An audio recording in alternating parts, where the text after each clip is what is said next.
Hello, everyone. Welcome to a Trent Knox show. I am your host, Trent Knox, and we're here to talk about NFTs, cameras, and esports today. Got a little music playing in the background. I usually don't do that, but for this stream, we're going to have it, courtesy of Stream Beats and Hype Tracks, 100 Thieves Hype Tracks.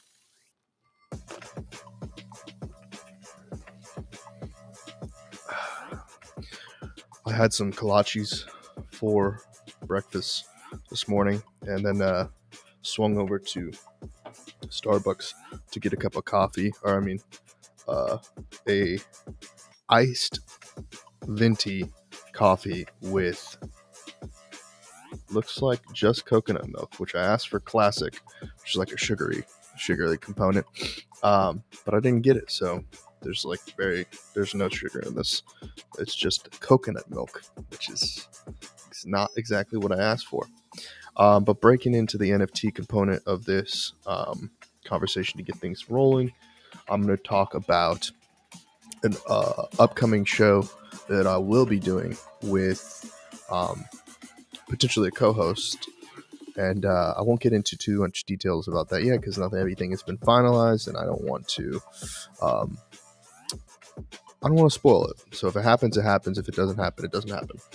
But we eventually this show will happen where we'll cover weekly topics within the NFT space, including how to evaluate the market, how to distribute and publish your content on the blockchain, whether that be memes, art, video, movies, whatever type of content that is that you want to put onto the blockchain. We will talk about that. And without much further ado, this is just an intro, sort of talking about those subjects. And then we're going to talk about cameras a little bit. I'm really, how should I say this? I'm really, I guess, impressed or shocked or excited. Those things are true.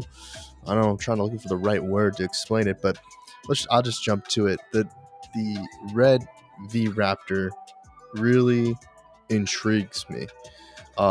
It's way out of my budget. I'll never be able to afford one at this stage in my career, but it's really interesting to see the type of developments that they're putting together in these cinema cameras, as well as what they're doing in mirrorless full frame cameras that are being used by a lot of video professionals like myself, camera operators, to help small businesses market their brands and use content to gain know, like, and trust in their respective industries and whatnot. But then we'll sum this up with a little conversation about esports. Right now, the Esports Business Summit is going on in Las Vegas, and I had anticipated not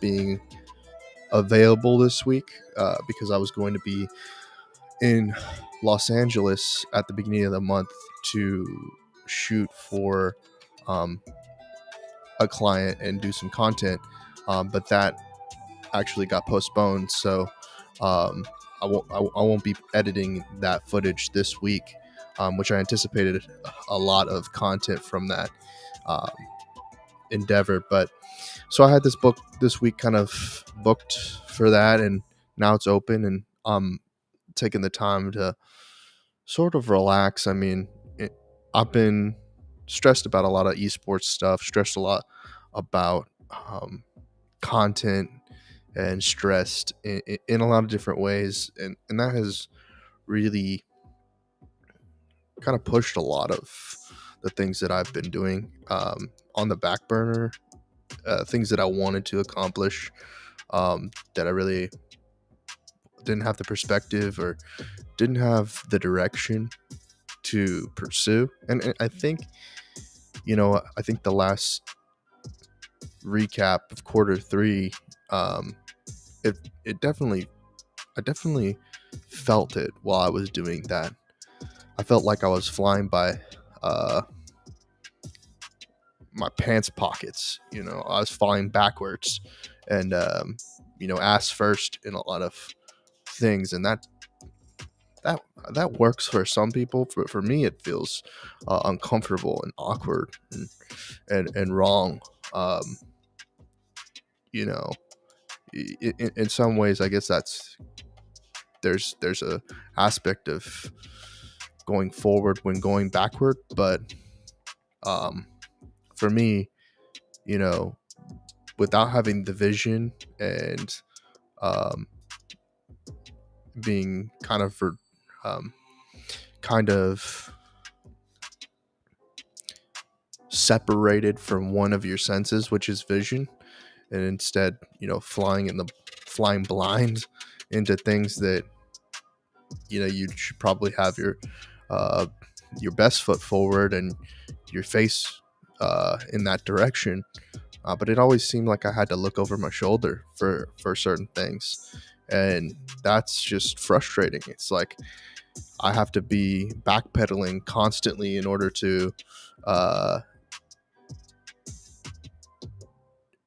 order to avoid being, stabbed in the back in so many different ways. Because when you're running backward, you can't be stabbed in the back. But it, it it no individual is creating that obstacle for me, but the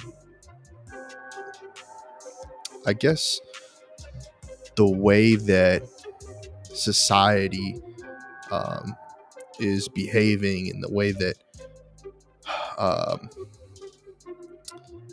the collective consciousness is behaving, in some ways is limiting my progression forward, and it's frustrating because while I see the things that people are doing to be abhorrent and unacceptable, um, those things are being put on pedestals and being championed to continue happening. Case in point is uh, how many videos are online of people um, overreacting to negative circumstances and behaving irrationally and erratic. Uh, you know, there's the Karens and the Samuels out there, or well, I don't know what the masculine interpretation of a Karen is. Maybe it's a Kyle or something like that. Um, those types of things are what is being upheld and like given their 15 minutes of fame, instead of things that um I guess align with my sensibility and my belief in what is happiness and living a good life. And I definitely think that there's some aspects of um, what people are doing and what they aren't doing is creating a lot of tension for a lot of people, uh, including myself.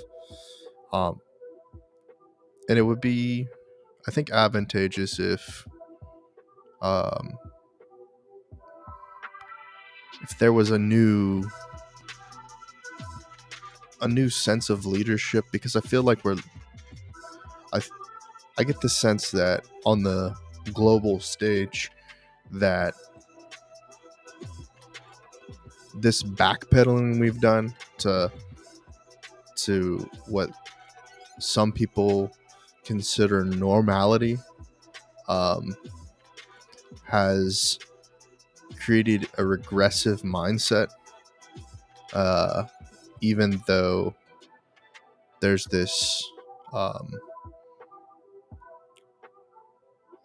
this some sort of pride in thinking that this mindset is progressive when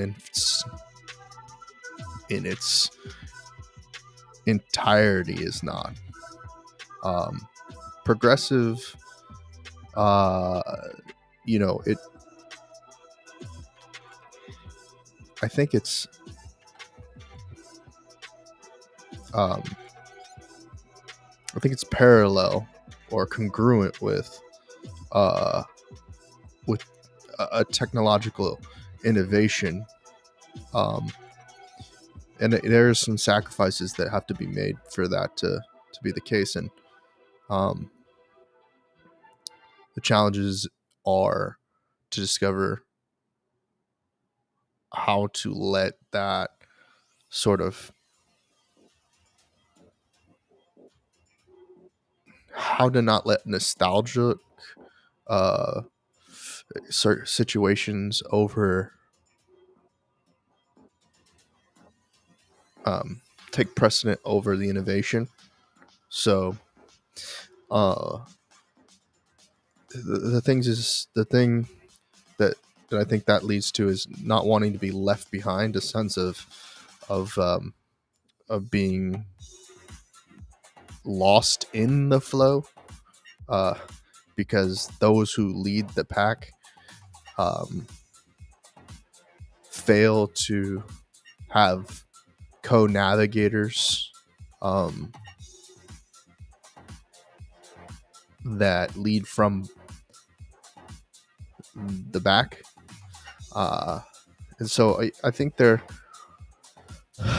is some of the failures that we've been experiencing in all three of these categories um, that I will be talking about, whether that be the NFTs, the cameras, and gaming and esports.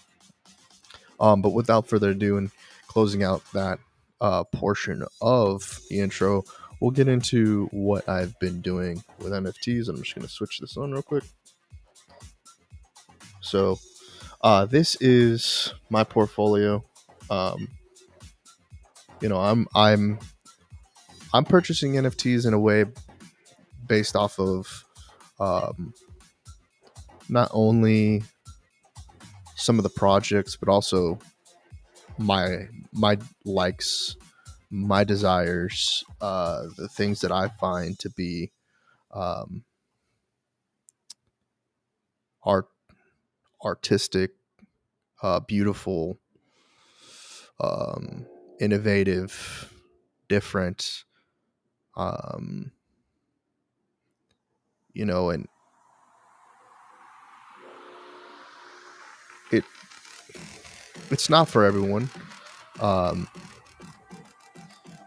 some of these projects, as you can see, I have a very distinct um, eye for what I would like, and I love the artistic interpretation of women, a variety of different kinds.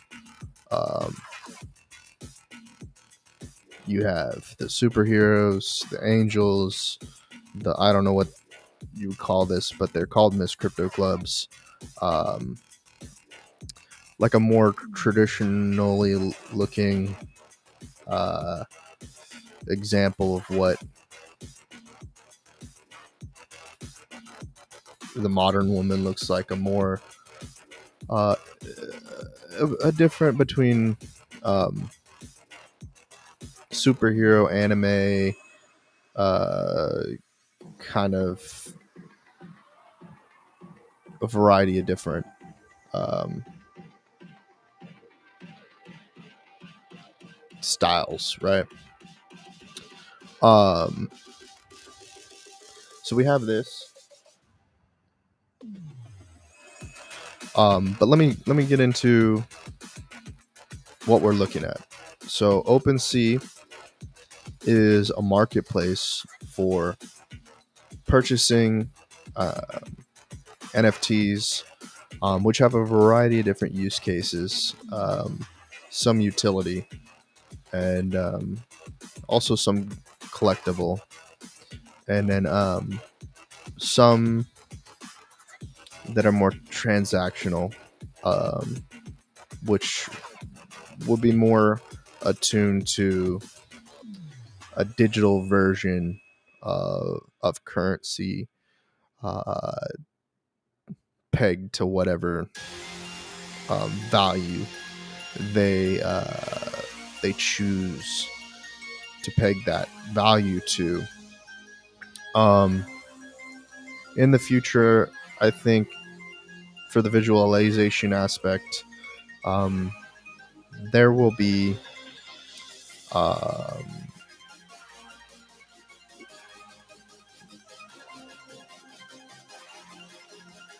there'll be a way to visualize um, the same ways that you can hold cash and see value in the dollar. Um, that will exist in an NFT format, and I presume that that is the case of why Coinbase, one of the larger financial institutions within the blockchain space. Um, I think that's the direction that they're going with the Coinbase NFT marketplace. I do see the Coinbase marketplace having um, its own currency of sorts that will be um, used to purchase NFTs within their marketplace. So, so this is my profile. Like I mentioned before, you can go to, I believe. Let me see real quick. I'm just gonna paste this here. OpenSea.io/Trent Knox to see my portfolio. Um, everything in my portfolio, at least, well, not necessarily at the moment because not everything is for sale, but primarily, my portfolio ranges from 0.15 to um, of anywhere from 5 to 10 ETH potentially of value, depending on the market at the day. Some of the reasons why I have multiples of each NFT is depending upon the market and the value of each project. I have multiples because I might choose to sell some of them at some point in time. And if I do sell, I would like to see that I at least retain some involvement in the projects, whether it be Ether Gals, Crypto Chicks, Win Lambos, Cybergirl Fashions, or any of these projects that I have here. And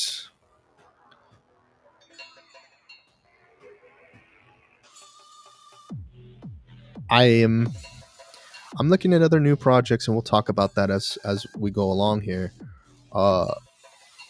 But yeah, the value of each NFT that I'm holding is between 0.15 and 10 ETH. And that'll fluctuate based on the market, like I said. So let's check out this first Ether Gal. And as you can see, the market for NFTs is kind of on a downturn at the moment. The average floor price, and we'll talk about that here in a second, for these looks like it's about 0.06. That doesn't necessarily indicate the value of this particular Ether Gal because of its rarity, and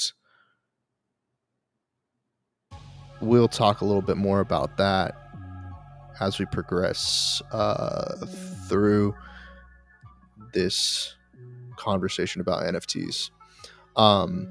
Since we're here, I'm going to show you guys how to list um, list an NFT. So when you first go to sell a particular project, you'll have to pay essentially a licensing fee in order to sell the NFT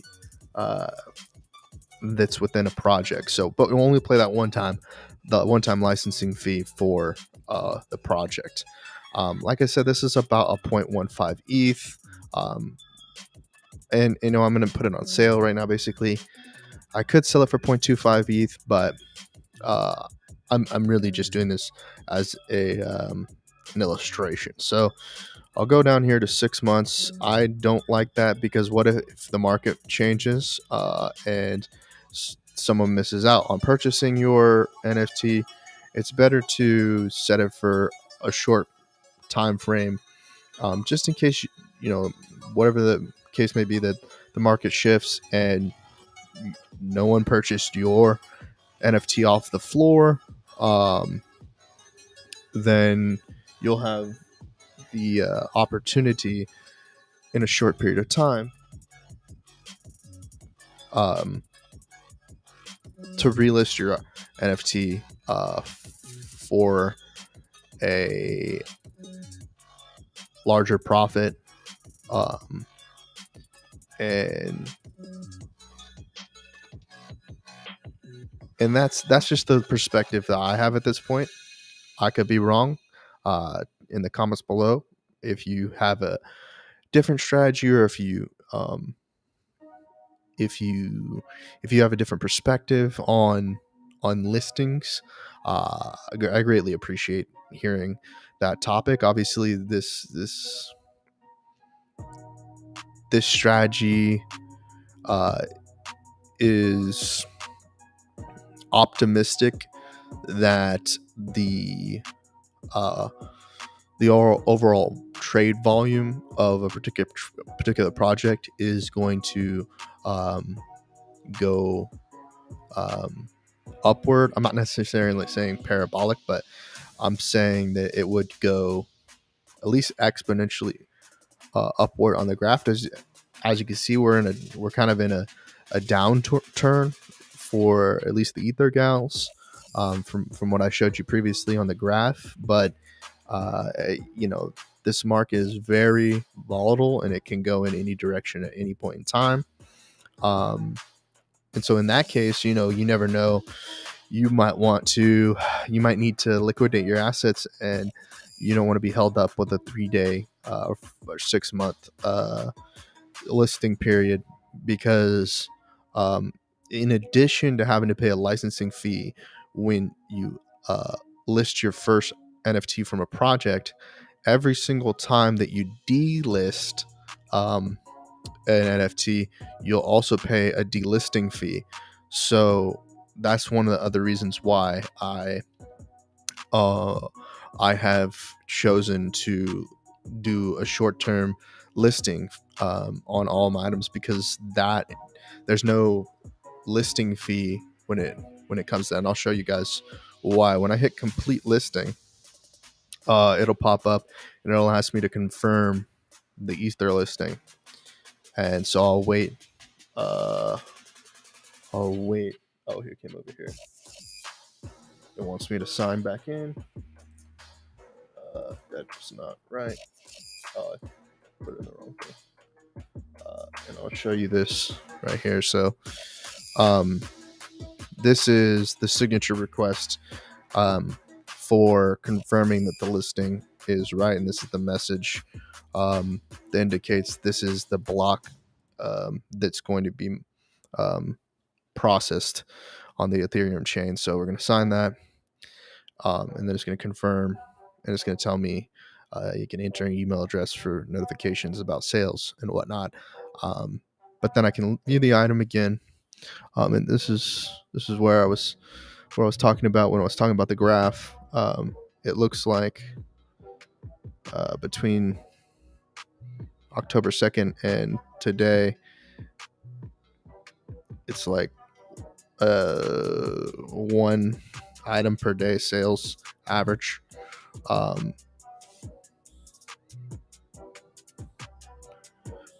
which isn't the best. It's not. I'm not excited or thrilled that that's the number, but I do anticipate when the market picks back up, um, for projects like Ether Gals to continue growing. And one of the things that I find interesting about this is that there's 5,555 Ether Gals, and it's a fully minted project. So they're all in the market. And we'll go over to Ether Gals now to kind of look at the interesting things about this project. So the description on NFT projects, it depends how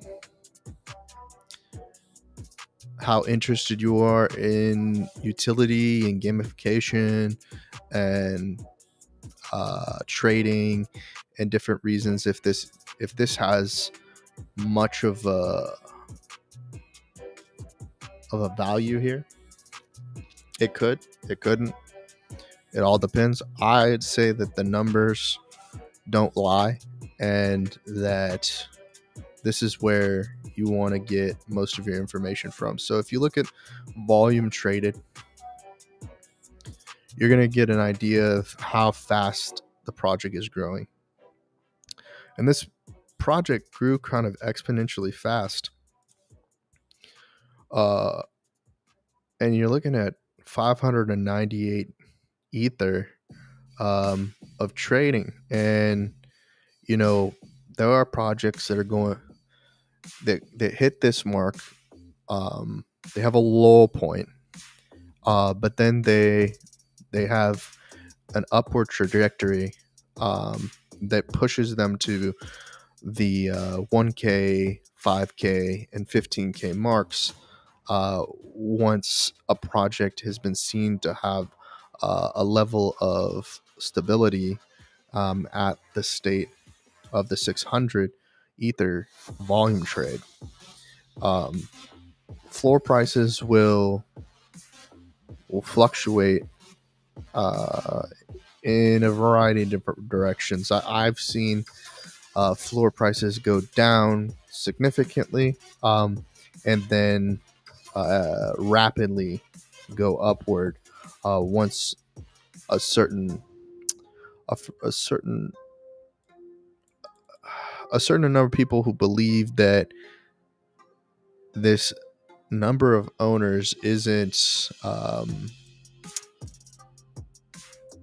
actually more saturated than the number of items. So when I see 2.3K, I think that someone potentially owns a large percentage of the market, and you have to be careful because this number is 3.53 or 2.3K wallets, and a number of people can own a variety of different wallets. So the actual amount of owners, one can't say. This isn't particularly this isn't when it says owners, it's talking about wallets. It should say 2.3K wallets instead of owners, because owners makes it seem like it's multiple people, but it's not necessarily that. It could be one person with multiple wallets owns half the market. That could be the case, but I mean, in this case, it's not that. But because it's 2.3K owners, so one person does own quite a few within a singular wallet. But we're looking at pretty healthy activity, I'd say. It hasn't yet taken off and blown the top yet, but it could potentially get there. If we look at the highest last sale, um, we're looking at 5 ETH for EtherGal 5122, and so this is when we kind of I guess transgress into how do you value an NFT. And so this is like the Ben 10 version. So we're gonna look this over here. And Rarity Tools is at this time seen to be the go-to source for evaluating the value of a given NFT as it relates to its respective project. This is both a analysis tool, I should say, and a discovery tool for finding projects that have yet to be released or are not fully minted.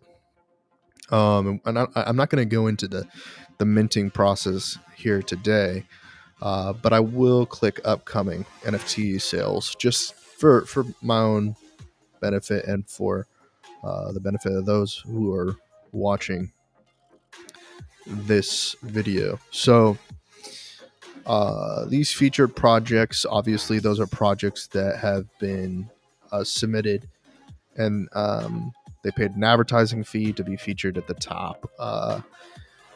Some of the projects that were minted yesterday: Broke Boys, Bearsium, Gorilla Club, Finnick, Oni Ronin, Geckoverse, Fancy Birds.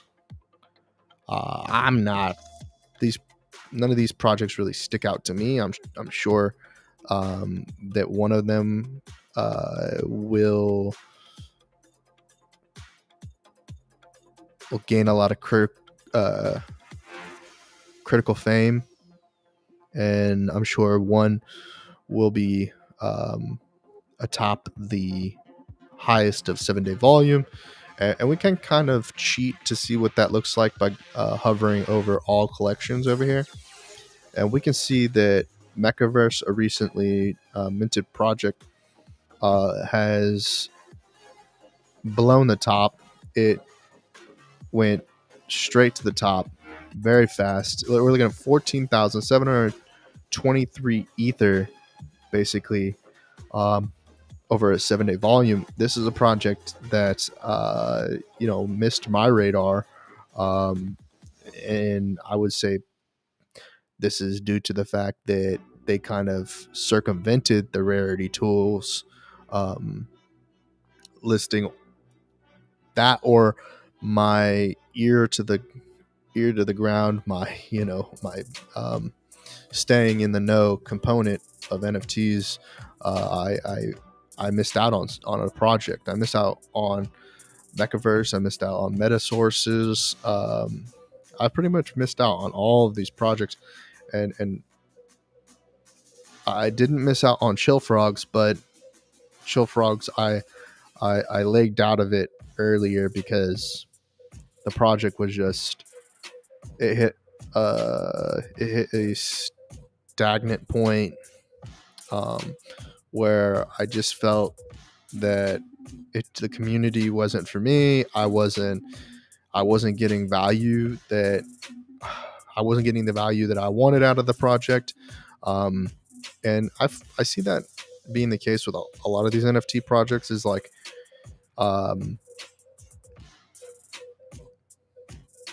it just doesn't get me excited. These projects don't connect with me for whatever reason, and I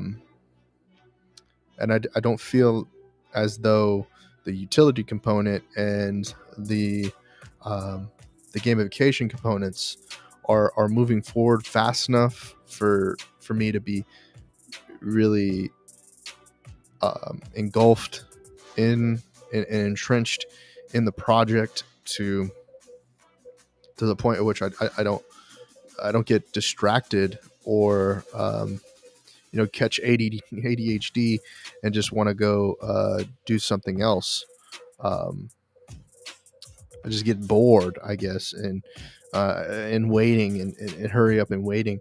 Um, and I missed out on Ape Gang. I was in a clubhouse room when this project was announced and missed it. Um, a lot of great projects here. Fluff World, I saw this one earlier. Um, it wasn't really moving, so I didn't get involved with it. V Friends, I was early on, but um, at the time I didn't have my infrastructure set up as far as my MetaMask and my OpenSea and all of that stuff to get involved in the project. And also at the time, the initial investment was something that I just wasn't my heart wasn't set with what NFTs were or could potentially be, and I see the future a little bit better now. Still a lot of stuff to learn and watch as these project developers discover what the utility is and the components for gamification um, are through the process. I saw Yakuza Cats early on OpenSea, or no, sorry, on um, NFT or Rarity Tools. Um, Rarity Tools, but at the time, I did not have enough Ether in my wallet to mint these, and also I did mention the licensing fees and the delisting fees. So anytime that you mint a project, you purchase a project, you have to pay the network or the liquidity pools to be able to purchase like a tax. Essentially, they call it gas fees to be able to process the transaction. And at the time, gas fees were quite high because they fluctuate based on how congested congested the chain is, particularly Ether in this case. And you can wait it out, and you can monitor the prices of gas online. And I just missed it. I missed it. And I'm seeing now that what they're at number 40, and they were they were up in the top 20 um, last week. It's something to keep in mind and reflect on when you look at projects that you potentially could have minted and discover, like, okay, well, what made that project attractive enough or compelling enough for people to get invested in it, um and then what kept it at that uh in that ranking when it comes to the 7-day volume, especially when it comes to these older projects like CryptoPunks, Bored Ape Yacht Club, um Cyberkongs. um what are holding these these projects up in the top 10, and whether it be community, um, utility, gamification. Um, what is the purpose? What is it that's holding the market up for those? And as we scroll down further into the upcoming projects, I kind of talk about some key factors that suggest that a project will do well. One of those being the Discord community is fairly active. That their Twitter um, admins are very engaging and on the pulse of the current state of the NFT culture. And so when you check these Discords and these Twitters, that's a good way to see if a project was going to do well. I'm looking at these projects from an art standpoint, and none of these really jump out to me to say that they're a project that I'd be really compelled to get involved in at this point. I look at Godspeed Metaverse and I look at an older project that we can scroll down, we can find it. Oni Force. Oni Force is kind of a rapidly wildfire project, and Godspeed Metaverse gives me the same artistic Japanese style artwork, and gives me kind of the feeling that it could go or it could sit unminted. One way that we can check to see that, if we don't want to get too deep with the Discord or the Twitter yet, we can go to the website. And when we look at the website, we want to look at what their functionality is and their process will be when it comes to the minting. The storyline, everything is great, but what is it that's going to push and propel this project forward? These are different factions, I guess, that they're pushing for. They have the rarity components and whatnot. So their roadmap looks interesting. So we have 25% sold, derivative art community contest.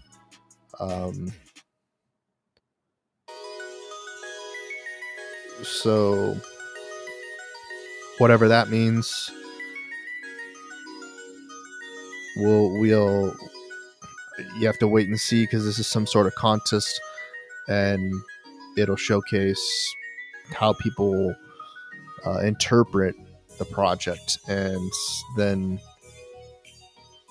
find how that will be redistributed through the project, that 25% sold threshold. And then looks like they're doing comic book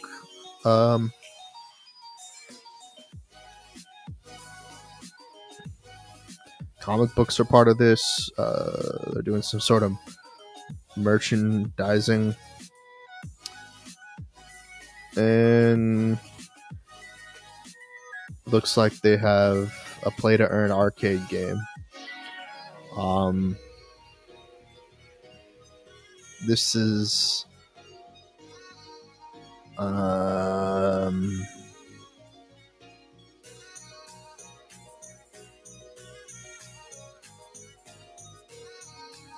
this is a good project. There's nothing here that's really like that makes me think that it's innovative. I think it's kind of falling in line with everything else that's been showcased thus far.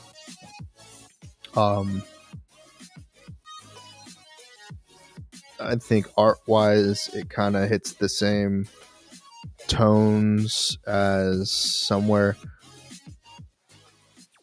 falls somewhere on the current cultural timeline of what's going on in NFTs.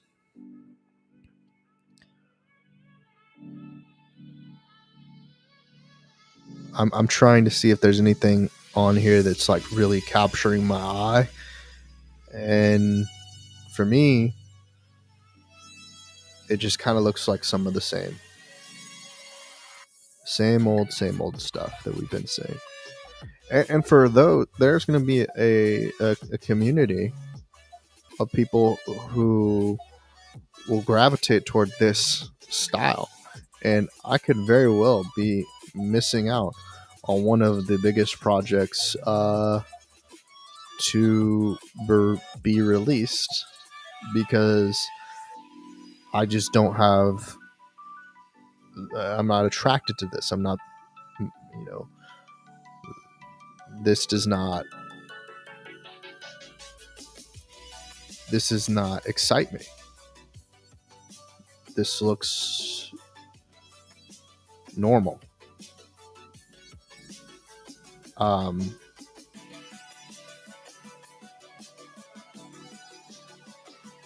yeah, and you know what? I wish this project the best, but that one's not the one. Then we scroll down. I've been looking at the Supergirls. It says available around. I don't know why they put that there, but we can click on the Twitter and potentially see if they do have a website, but for whatever reason it wasn't listed. This project doesn't necessarily. It seems like it has something that's missing. I'm really into the female avatar, female art, NFTs, but there's just something missing here, and it's not hitting the nail on the head. And even just by scrolling down, I can tell the website's not there yet. I don't know if the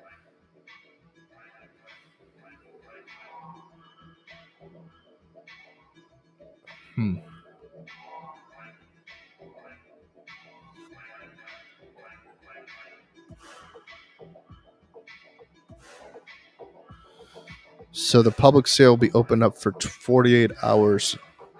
Only 48 hours. That's an interesting strategy.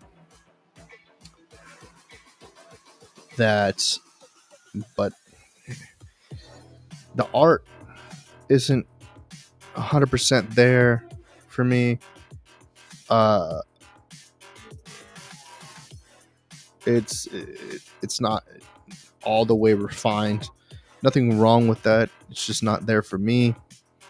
This component of it being locked forever, and that the remaining Supergirls will be lost, or another terminology, burned. Kind of gives me the feeling that this project may be a rug pull. That once the number of Supergirls are sold within the 48 hours, that the developers of the project will turn and run and leave everybody holding a bag on a project that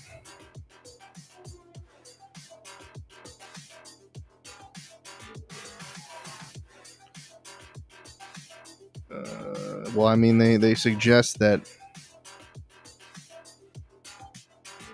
it suggests that they're gonna do a derivative project for Superboys,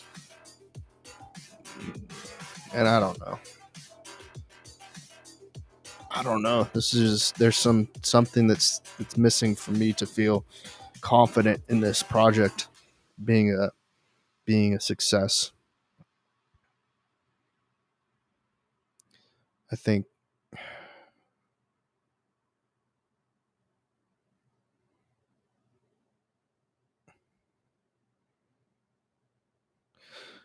I find the font to be kind of normal on the page, outside of this giant graphics on the left and right. The margins.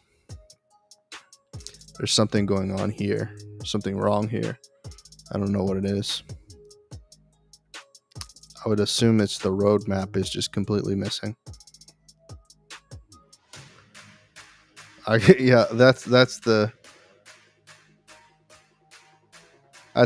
of the big red flags right here. And the fact that the background is red, that's a red flag.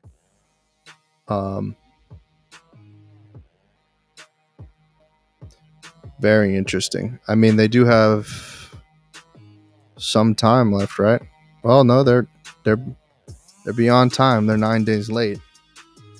They say they're going to mint tomorrow without a roadmap. Insane.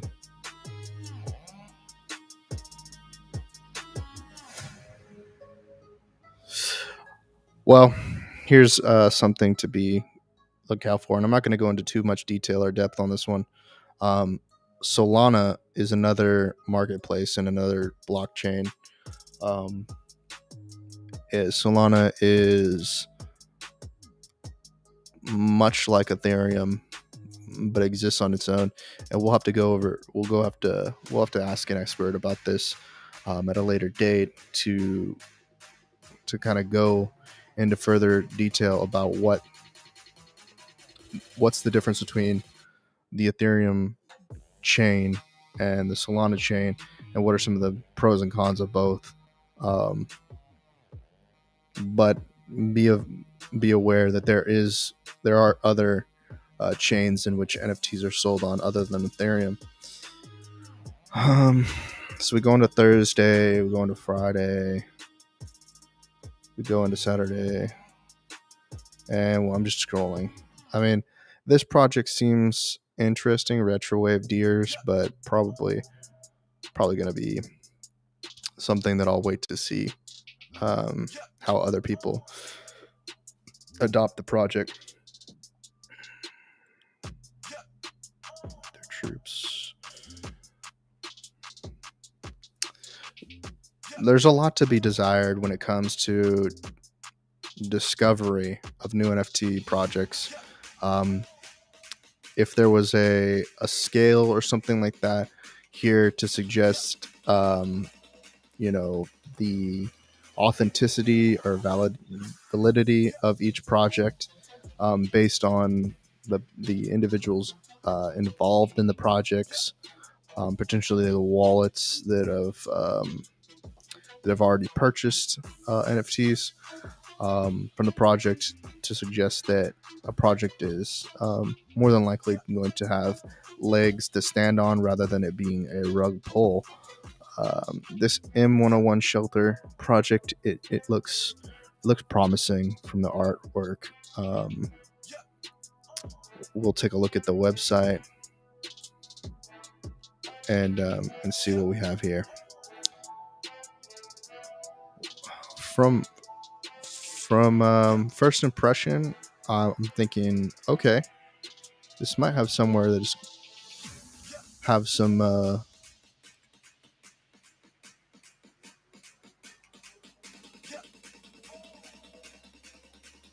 it might have some momentum. I mean, I like to see the rocket ship. It suggests that their goal is to make this a very successful project. They're very detail oriented and illustrating in the story.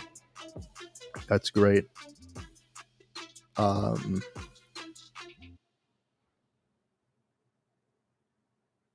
Very nice that they're both listed on Rarity Tools and Rarity Sniper.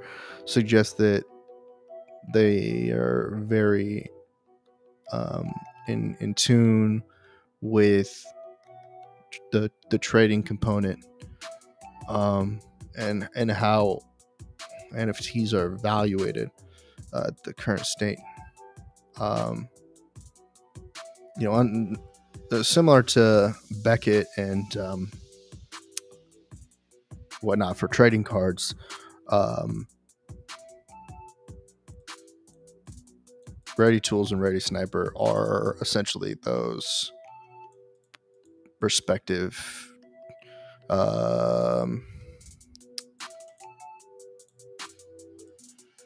authenticity grading companies within the NFT space. 50% sold. Some merchandising, an expansion quest. They have stage 2. That's good news. FAQ. That's great to have something like that. Wow. And if you just look at the project right there, you have a good number of people on the team. Um, what would be good to see is their experience within the space, and some sort of resume of what projects they have worked on prior. This might be their first project, which is okay. Um, so long as we see it um, following along the trajectory that they suggest in the roadmap. So we scroll down further. Dogfather Patronus. This one right here, it's been listed for quite some time on on Rarity Tools. So this project will do well, just based on people's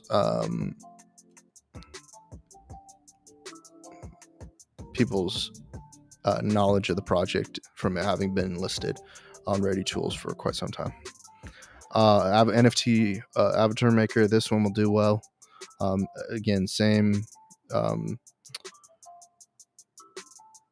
same as Dogfather Patronus, has been listed on Ready Tools for quite some time. So some of these bottom projects, Skulls, probably another one of those projects that we'll do because that's been listed for quite some time. Oh, I missed this project. So Cypher and Cypherian Flash. This is a spin-off of the Cypherian Surge, I believe. So I'm going to open up this so that we can take a look.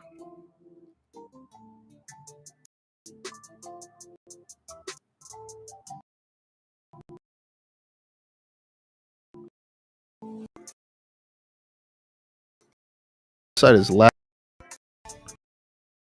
I gotta close that site out. That site is Lag City. Lag City on that site. So I'm gonna look forward to this project.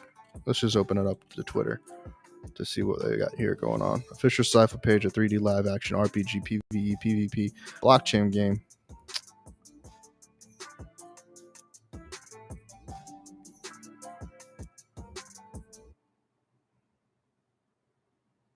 I'm most likely going to mint something from this project.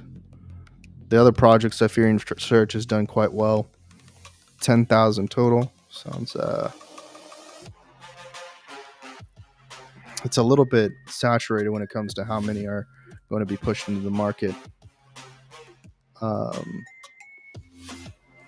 date's not too far away. Yeah, I'm going to get involved with this project.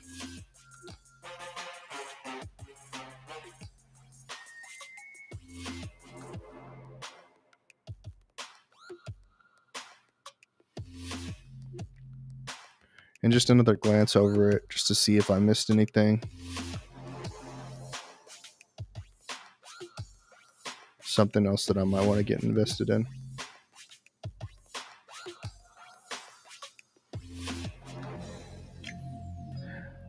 I want to say that this is a project I've been seeing a lot lately of.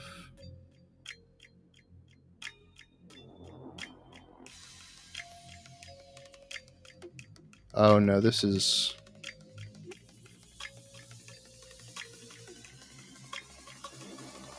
the project I was thinking of.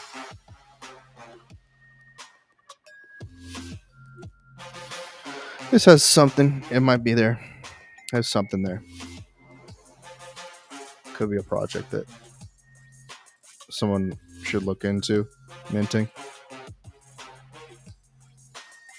I think the Oni Ronins. I don't think they're in any way connected, but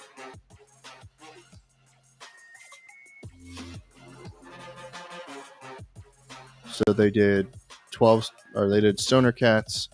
They're gonna do the OniRuin.io, then they're gonna do the 12 Days of Afterlife after that. So we'll see. So yeah, that's how you kind of see upcoming NFT sales. So we'll go back to the conversation we were having about how to evaluate the value of a particular NFT. So we were looking at 5122, which is number 2 ranked NFT. And so we can see the rarity rank is number 2, and then you can see the value of each of the respective rarity scores here.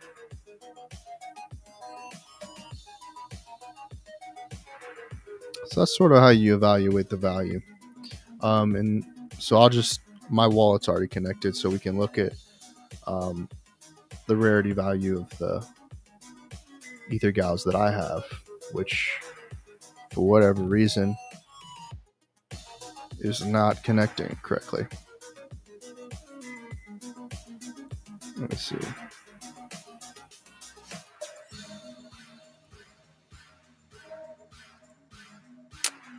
Well, that's interesting. So we'll go back to my profile and we'll just grab Ether Girl 4101. So we'll go up to the ID up here, 4101, and we'll hit the lookup. And this, you can see owner Trent Knox, me. It's 1824, which is, not too bad for 5,555 officially minted projects. And so it's not necessarily a floor, but it's not a top ranking Ether gal. But that being said, it's in the middle, and as a result of having seen the last previous sales of 5 Ether for these projects, it's not necessarily at the bottom, it's not necessarily at the top, so it has anywhere a value from 0.15 Ether to 1 Ether. And depending on how the market goes, it'll probably sell within that range. As we saw earlier, I listed it for 0.15 Ether. If it sells within the next 24 hours, we'll have to say adieu, bid this lady adieu, and then look back and evaluate the value of our other 2 Ether gals going on into the future. But this process of discovery for Ether gals, if I was in the market to purchase more, what I would do is I would sort these. I would go up here, and first off, I want to set the item filter to collapse all these to buy now.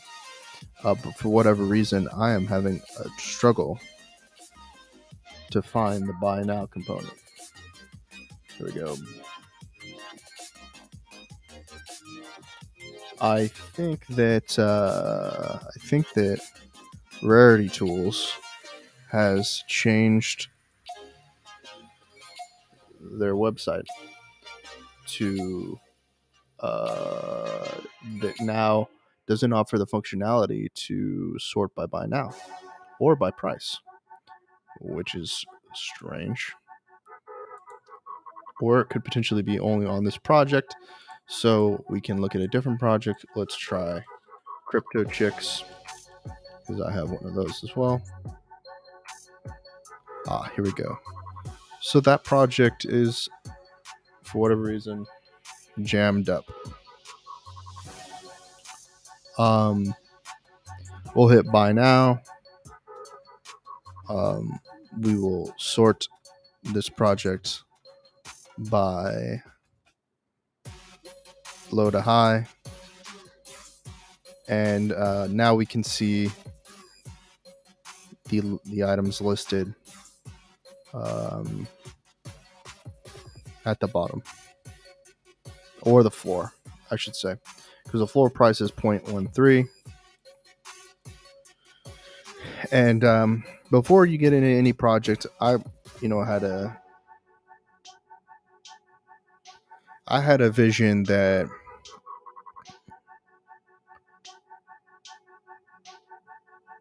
I wanted to get in this project because I wanted to buy female NFTs. I wanted to both support female NFT designers and people who you know, people who are attracted to women, people who are who find women beautiful. That's the sort of project that I wanted to support. And so when I got into it, I thought 2.7, whatever it was, Ether at the time was a good number, and I saw a successful project. It was within the top 25, I think, or 20. It was in the top, maybe top 50 projects within 7-day volume. It looked like a project that there was one that would make sense to get involved in. Looking at now, 7-day average price. I'm doing well. Mine were, I think, under 0.2 ETH purchased. And I'm happy with the trajectory of where this project is going.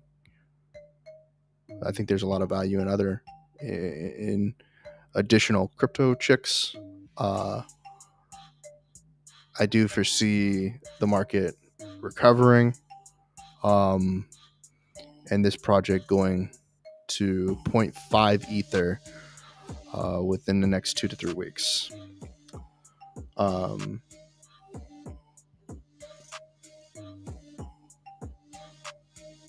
Is a project that I will continue to follow in depth.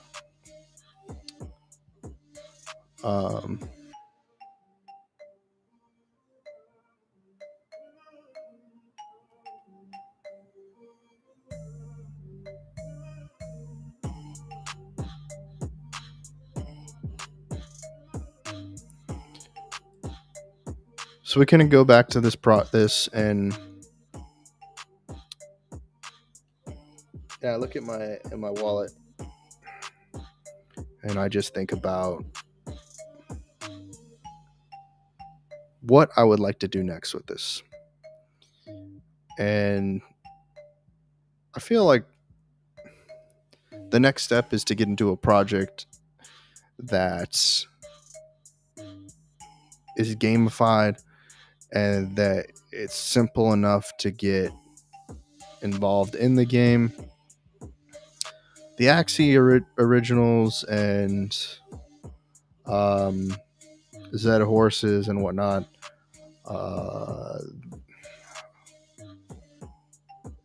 there's a Crypto Kitties, yada yada, XYZ. They seem to be projects that are relatively difficult to get involved in. Another site that we need to cover is cryptoslam.io. This is where you can kind of track sales change 24 hours, how many buyers and whatnot. I just connected my wallet for the projects that I'm invested in. If we click Axie Infinities, you can see that it's done $17 million of volume today, 28,000 market buyers, 22,000. This is not even a peak day. A peak day was 23 million. A peak 36,000 basically buyers was a peak day. 35,000 sellers. Today's minting 54,000.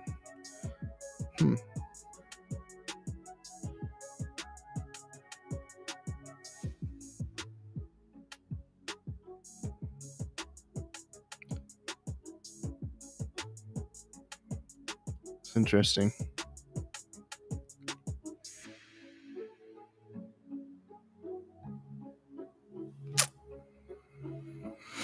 This game, I'm very unfamiliar with. I will have to do a little bit more research.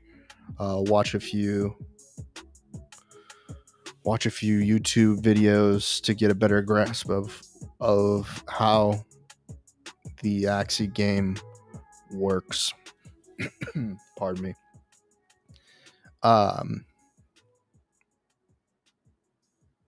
It is fascinating. $17 million in volume today. I'm a bit surprised that this number isn't showcased in Ethereum as well. To basically, because this dollar component makes me kind of skeptical of how people are evaluating Ethereum value.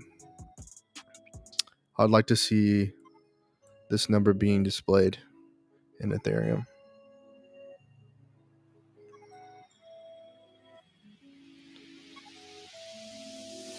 Okay, so the best day they had was, I can't get it. Can I get it? 39, almost 40 million. No, 39 point, almost $39.5 million worth of volume on July 14th. It's insane.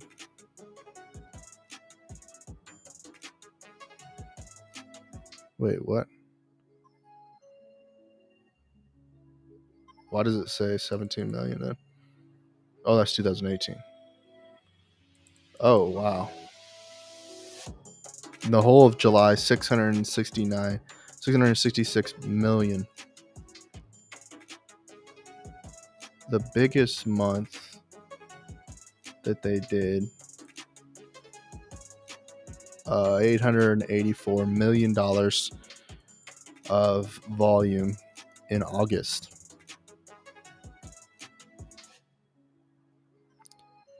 $277,000 Ether.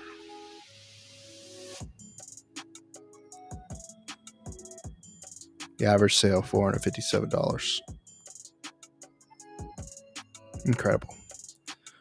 So, July 2021 was the biggest day.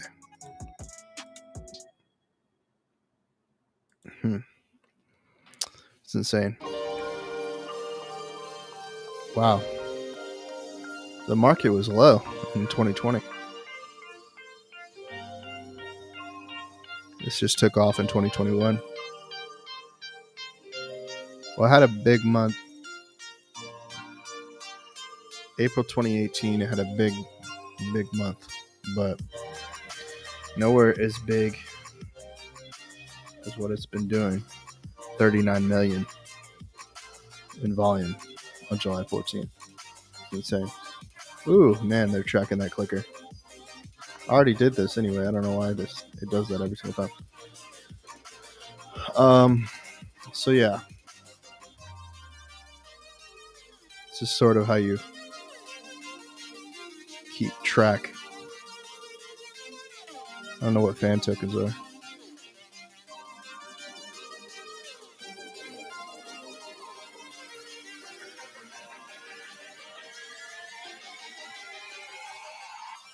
Fan tokens.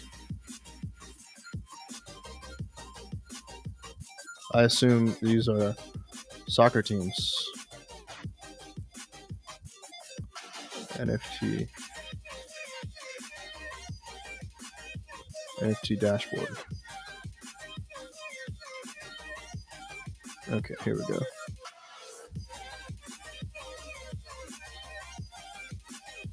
I think I saw these Kaiju Kings.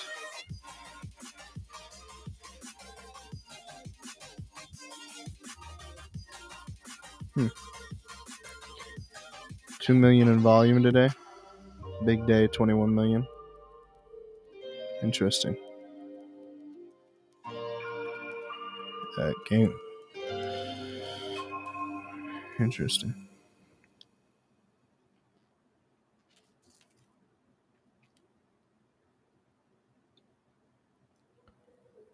Cryptodes. That was the project that blew up really big recently, but I'm trying to look at listings.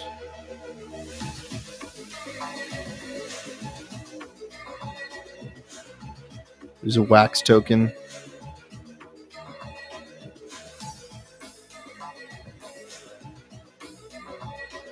I'm not entirely sure where Wax tokens. I've known about Wax tokens for quite some time.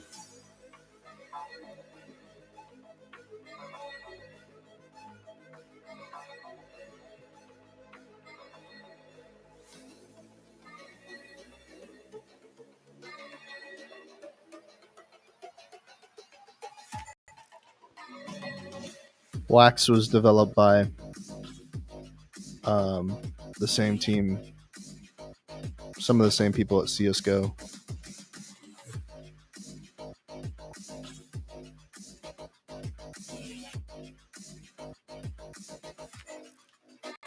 Quite interesting.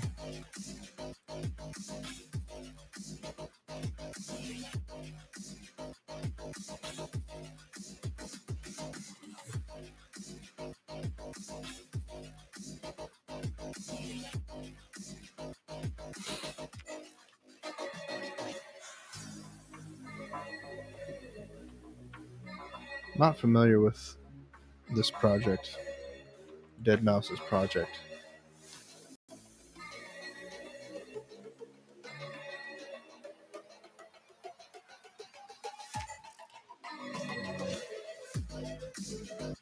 I think I missed something here. What did I miss? What was I clicking on? Listings. Right. Okay. I was trying to look at Dead Mouse's project. She doesn't have a website for this. My chair is broken. I keep on pushing it back up. Well, so this is where I'm getting to where I'm out of my depth.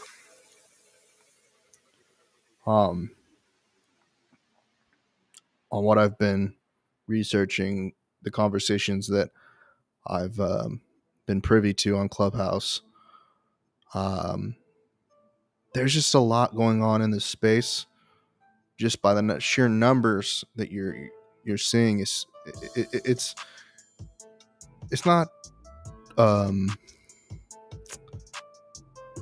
NFTs are a mainstream conversation. They're not a mainstream adoption. Mainstream conversation, not necessarily mainstream adoption. Although you see like absurdly high, numbers, percentage of owners. Like, look at this, Alien Worlds, 2 million. I'm curious about this project now that I see that number. I thought that was gonna open up the website. What the heck happened there? What the heck happened here? Okay, that didn't work. Let's just do Alien Worlds NFT. Seek your fortune. Find NFTs you can use to connect and play others. Earn Trillium that gives you power on a planet decentralized autonomous organizations where much of the action happens. Connect with MetaMask to teleport to and from the Binance Smart Chain or Ethereum to Wax. Missions. Lease spacecrafts to send on missions across the metaverse. Explore missions. Discover NFTs. Connect with others in the metaverse. Or is an NFT metaverse where you can play with unique digital items. Staking players stake trillion to planets to vote in the upcoming planetary elections, as well as increase the planet's reward pool. Planet DAOs participate in weekly elections of council candidates, submit proposals on how to distribute the planetary treasure, or run for planetary council yourself.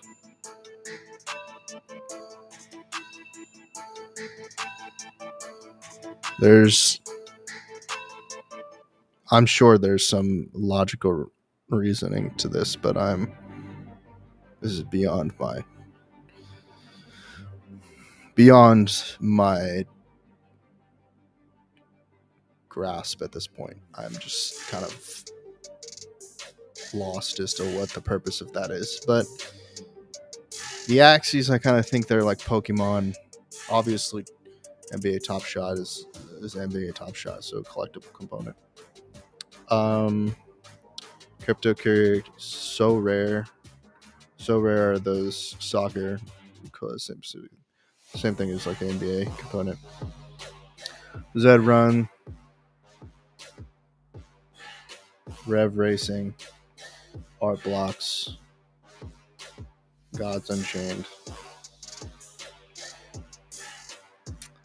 Let's look at Art Blocks real quick.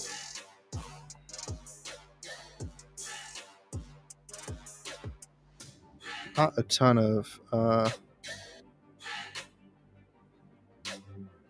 trade, but we'll come back over here to Art Blocks. Wait, I gotta look in.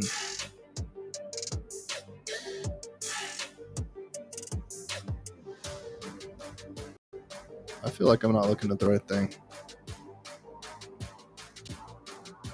I'm looking at the wrong thing. I feel like I'm looking at the wrong thing. Art Blocks, where did it go?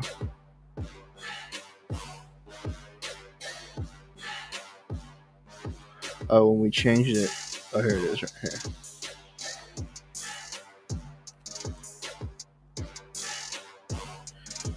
Creativity and generative design. Energy sculpture. Complete. Projects.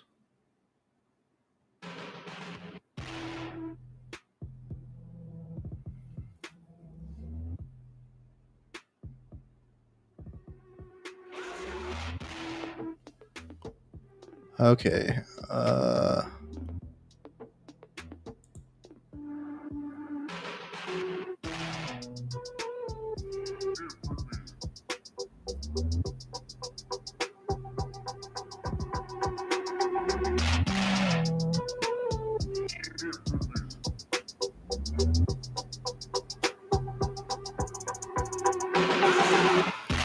This is like a platform, or this is like a gallery.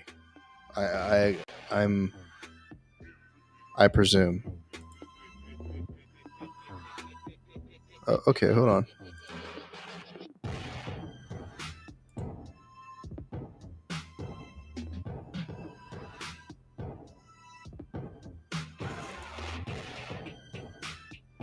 Okay, here we go.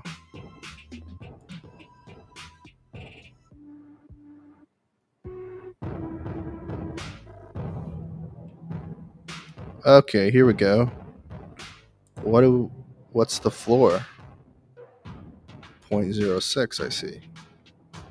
Okay.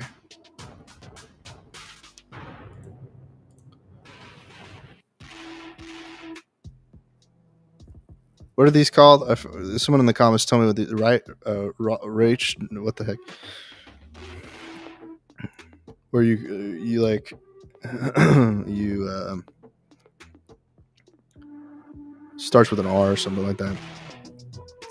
You interpret what it looks like. I'm not sure if those look like butterflies or some of these look like shoes, but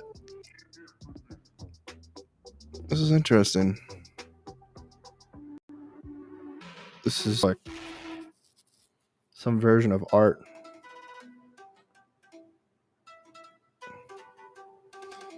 So this is more like a gallery. of a number of artists within a community. Art Blocks Factory allows artists who not wish to wait for approval by the Creation Board a place to launch their generative art. While requirements are somewhat relaxed compared to curated drops, the releases in Factory will reflect the innovations, creativity, and artistic beauty associated with the Art Blocks community. Well, that's really fascinating. I'm a little bit uncertain how that process works.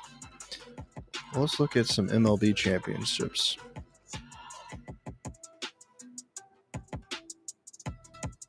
How do I get rid of this? There we go.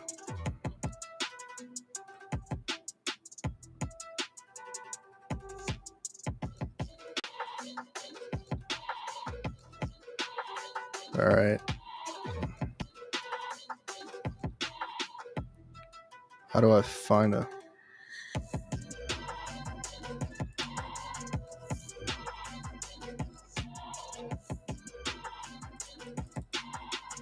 So I guess I have to search on cryptos. Wait, what am I looking for? OpenSea team links. What the heck? Oh, it's just... There we go.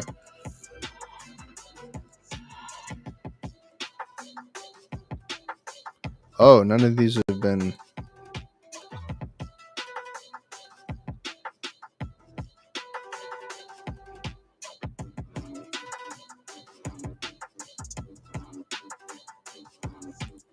Wait. I'm confused on this MLB Champions thing, how it's processed. Oh, this is interesting. And what was the volume traded? Oh, there's just a ton of listings. Supply. 1%. It's interesting. This wallet has the most of them. So you can get a Roman Quinnan.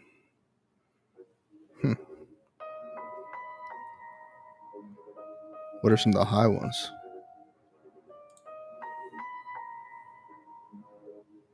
Oh, Mike Trout. That makes sense. Matt Chapman. And then Mike Trout.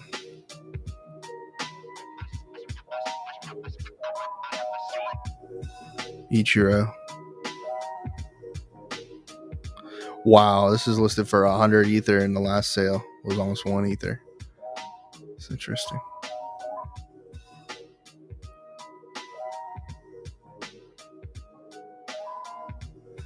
It's like a bobblehead, kind of.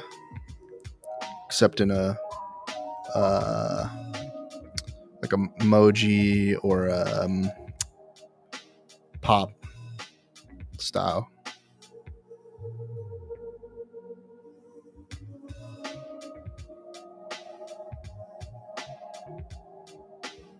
Buster Posey, that's a pretty good one. Because it's a catcher.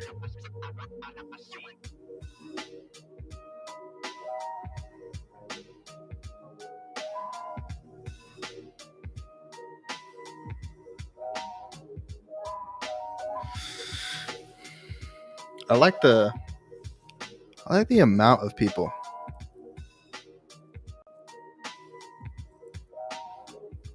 Oh yeah, what's up, Mike? I didn't know that you had emotes.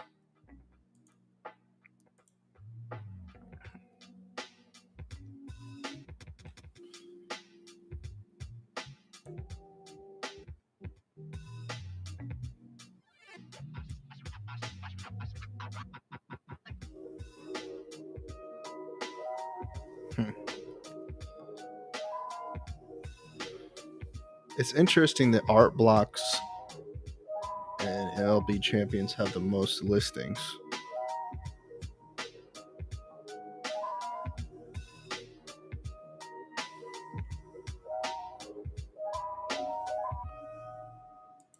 How do I resort by the... No, that's not what I'm looking for. I wanted to resort this. Not my listings, but where's the thing? I was trying to sort it back by number one, sort of.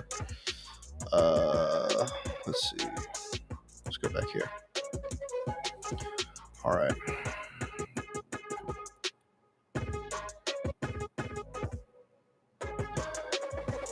So CryptoPunks, Kaiju Kings, Bored Ape Yacht Club, Mechaverse, those are the ones that are moving on the Ethereum chain. Art blocks are moving as well, but they're 24-hour. They're like low in change. Which one has the most buyers? That'd be interesting to look at. Wish I could sort by buyers. Maybe I can. I just have to look at it from the NFT dashboard, maybe.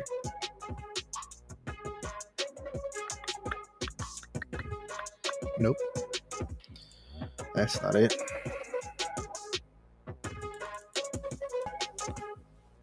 This is the most time I've ever spent on this site.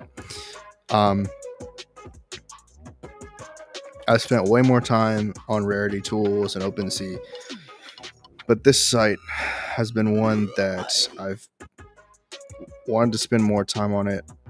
But again, it's situations like this where I'm trying to figure out how to sort by buyers that I just end up giving up. Because if I can't click this to see the number of buyers, then I'm not able to really tell the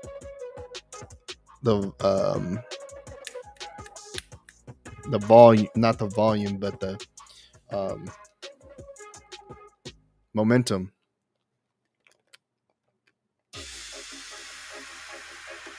that the project actually has. I'm trying to tell. This is blockchain volume.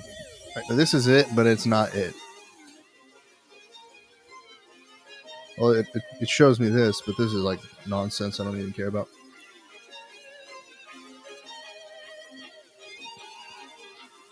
There's only 7,000 people buying on the blockchain on Ethereum. I just can't even believe that. It's insane. And only 49,000, less than 50,000 people buying. It's incredible. That's such a low number. That's incredible.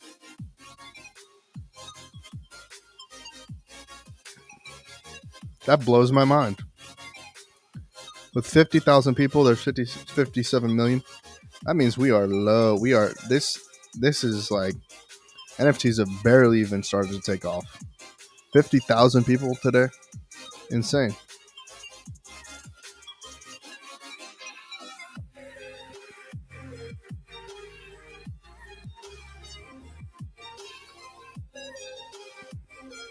What is this?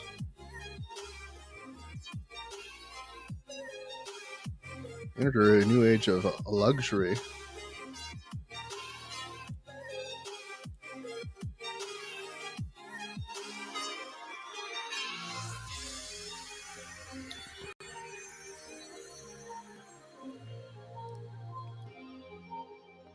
What is this? I just joined. Okay. Where's the verification? What is exclusive? Remember that time when you couldn't buy luxury online? Yes, neither do we. Or at least we don't want to remember. We don't want to go back to those days when luxury was seen as something unique, physical, and impossible to replicate in a digital atmosphere. While the most skeptical who said luxury would be digital, we said digital luxury is here to stay. We're taking digital luxury to a whole new level. Where, you ask?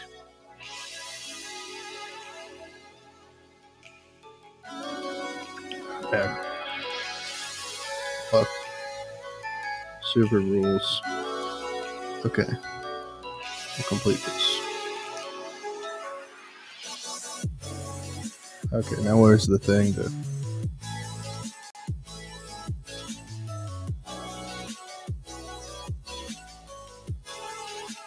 French, what the fuck? Oh, here it is.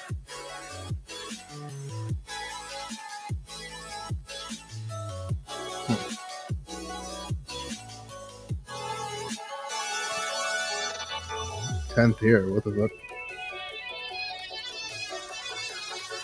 Okay, I don't have time to really go back and forth in this. I'll have to discover this at a later time. But just exploring a little bit more.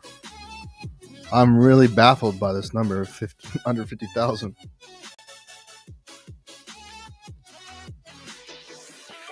It's incredible.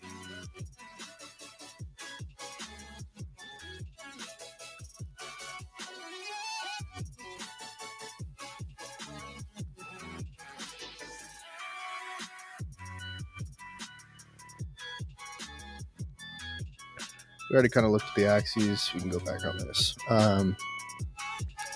Kaiju Kings we didn't really look at. So let's look at it. I don't know what this does.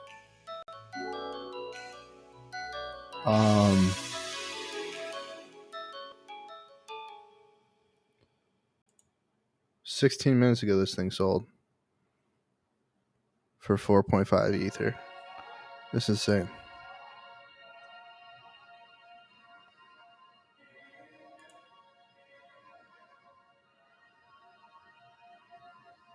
On OpenSea. How do we click it?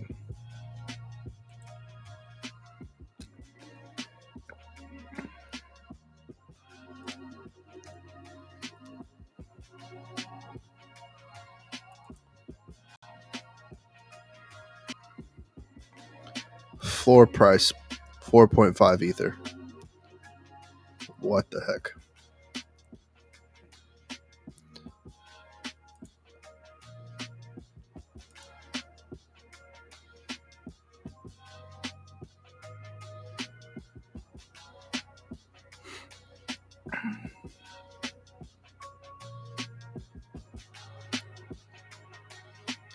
Insane. Almost unbelievable. But not completely. I wish I could click from here to go straight to OpenSea to see the list. That's whatever.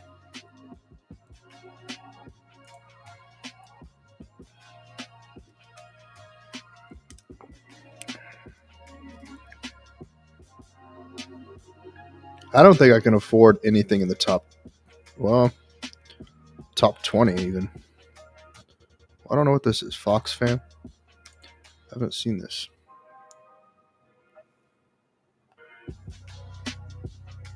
This one blew up. So we go back over here. Let's see Fox Fam. Fox. Here it is. Oh, this is Foxy Fam. This is the wrong one. It's the wrong one. Fox Fam. Whoops, wrong.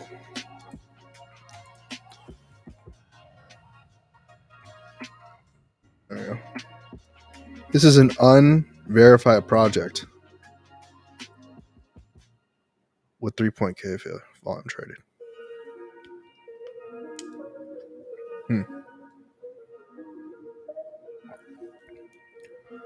Insane. Insane.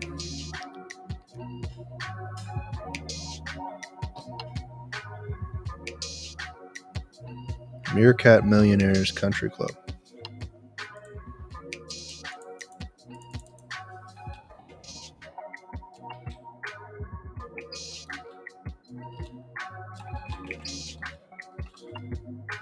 Did I spell that wrong? I think this is the same thing. Yeah, this is it.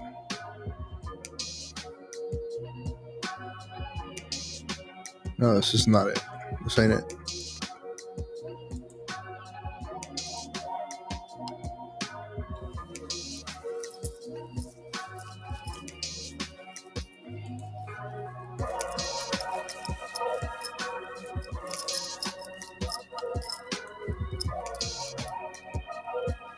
What? How do I get to the OpenSea from this crypto club?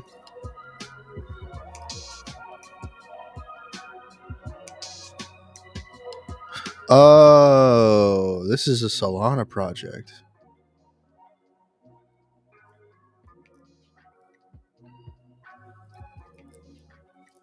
Ooh, we got to be careful on that one because this is not the official project.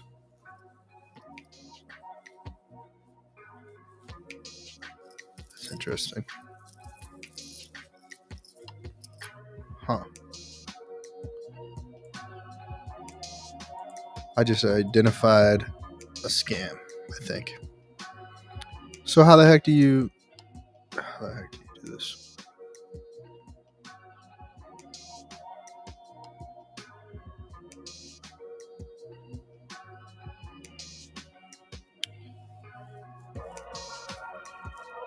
This is on the wrong. This is not. Why did this say Ether if it's Solana?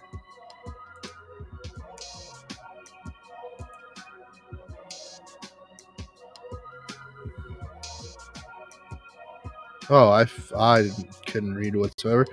Okay, Solana. You gotta watch out for that. You gotta watch out for copycat projects. Like, this is not an official project.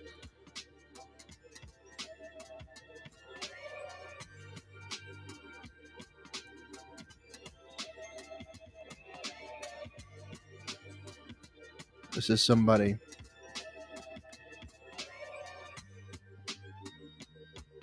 This is somebody copycatting.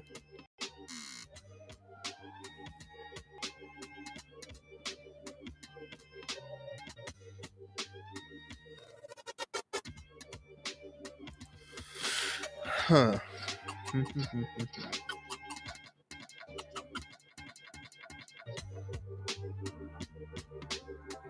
I thought about getting in on this project, Sneaky Vampire Syndicate, but I didn't.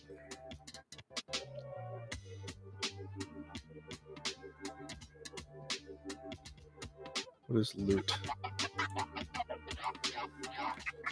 I heard about loot, but oh, that's right.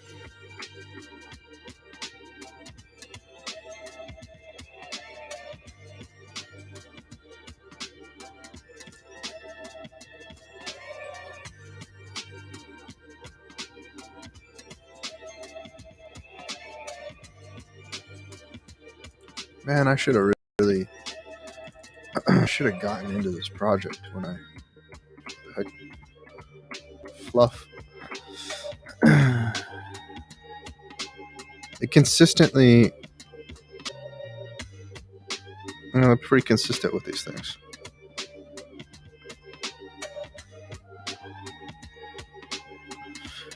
And I mean, it's still a very relatively inexpensive project.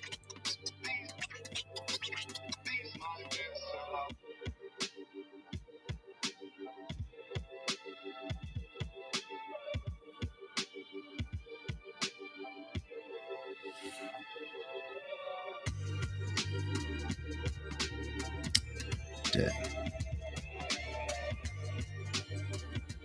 I can't believe these are now 1 Ether. I've seen this project for months.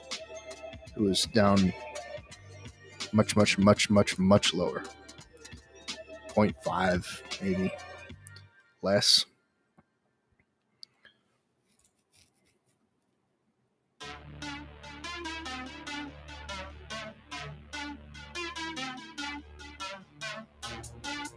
I almost can't believe Oni Force is more affordable than the Fluff World.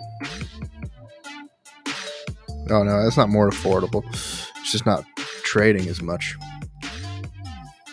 The volume is down low.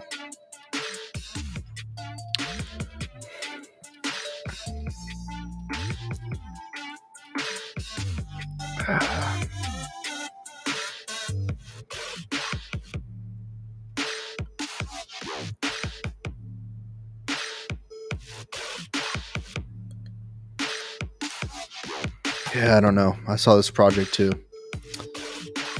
I don't know.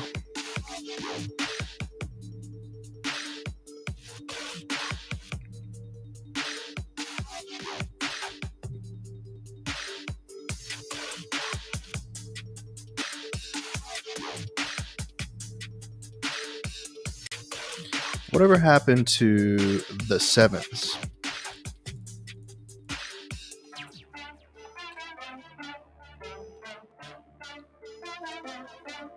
Where is it? The prices at? This is going to be a project. This is still a project.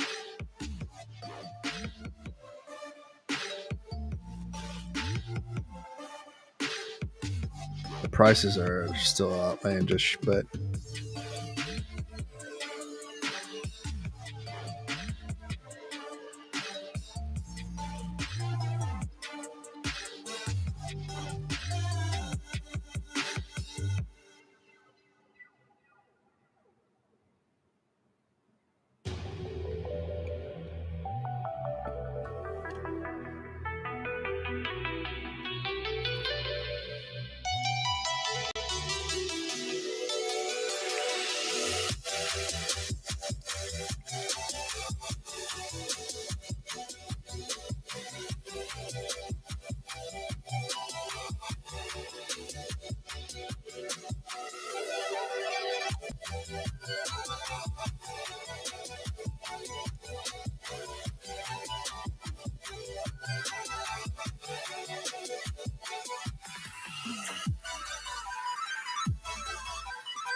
I'll be right back. I'll let you guys listen to some music while I'm out.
All right, we're back.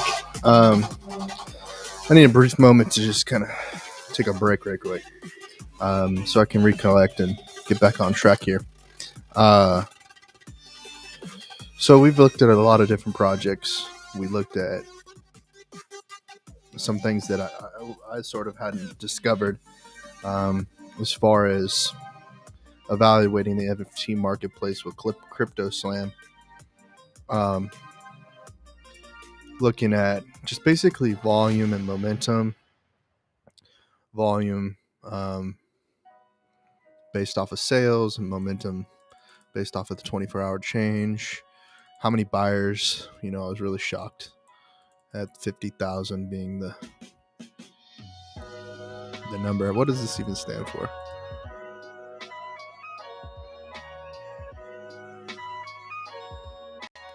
Oh, transactions. I see. So 145,000, almost 145.5 thousand transactions, but only only 13,000 of those are on the Ethereum chain. That means there's a lot of holders.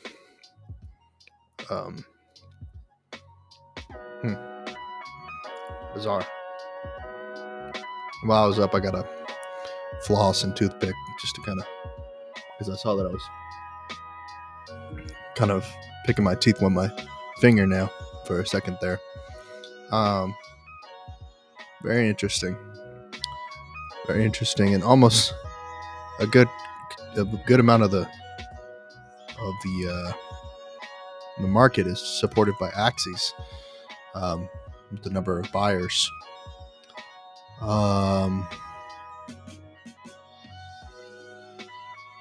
Very interesting.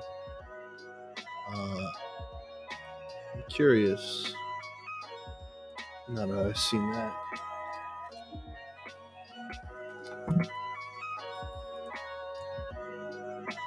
I go to Twitch.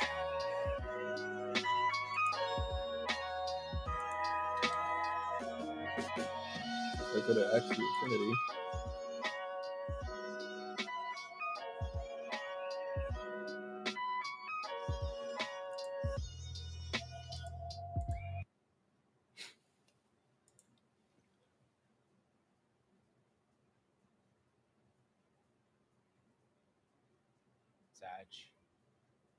Albino, never.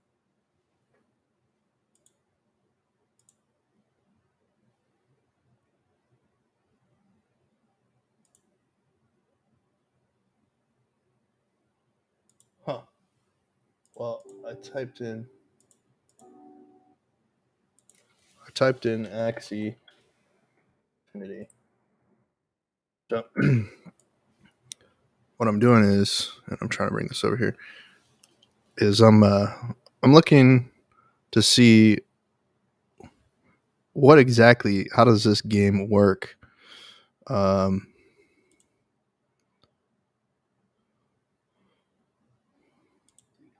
against us, they need to come with hard evidence because they're really making that's all we have is our reputation at the end of the day.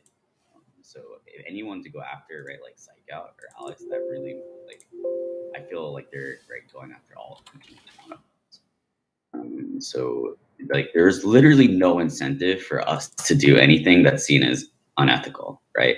There's really no incentive. We're not doing this is not about money for us anymore, right? At least this is about creating a new digital nation, changing gaming forever, making sure that Axie goes down in history and that we live up to our potential, right? These are the things that we're going to think about when we're on our deathbed.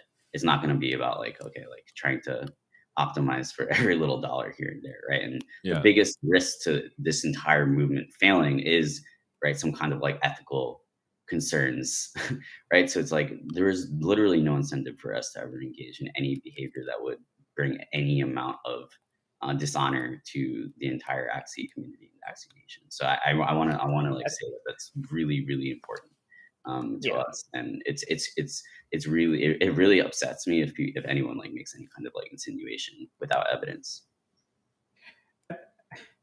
I think it's also worth noting that we operate in a space where things are very transparent, right? I mean, we saw that, for example, OpenSea, they had a case where a person was buying some assets a little bit too soon based on some information that they had. Of course, that's not what we allow internally in Axie, and we have strict guidelines for that. And it's just that these are very standard practices. So I don't like when they talk negatively on other marketplaces. So we don't really want to. That's just don't really want to focus too much on that. But these are natural things as a company is growing.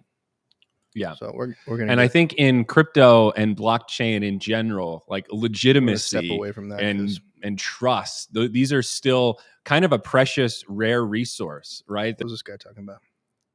Fuck. Well, I'm gonna destroy this guy right now. Ooh. Okay, I'll take that. I'll take that. This guy goes first. So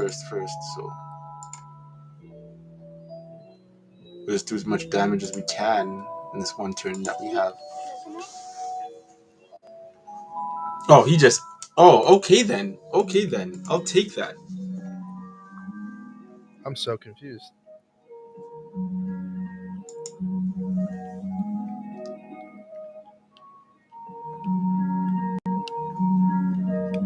How does this work? Yay, Soul Star. Oh, Soul Sun Star. Sorry. I assume this is just like. Yes, I took off the glasses. It's. I might have to get into this eventually. Viewership on the game is not very high, though.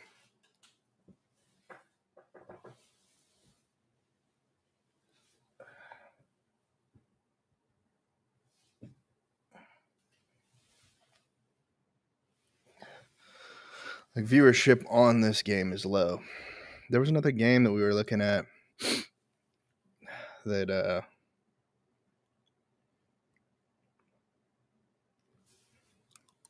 so the next one we're going to look at is Farmer's World. It doesn't look like it exists.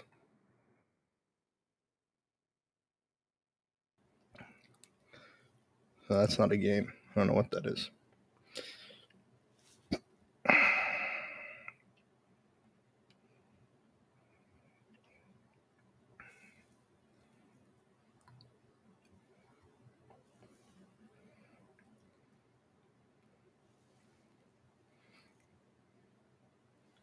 What is Creature World?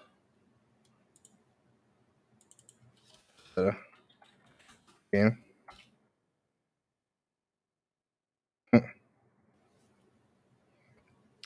Nope.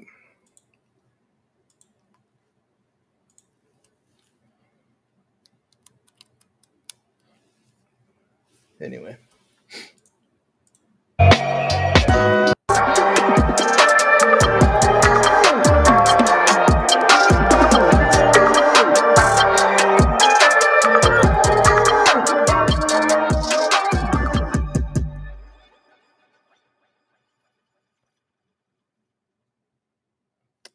All right, well, let's get on with the conversation as far as the next segment of this conversation. We're going to move the hype beats over here.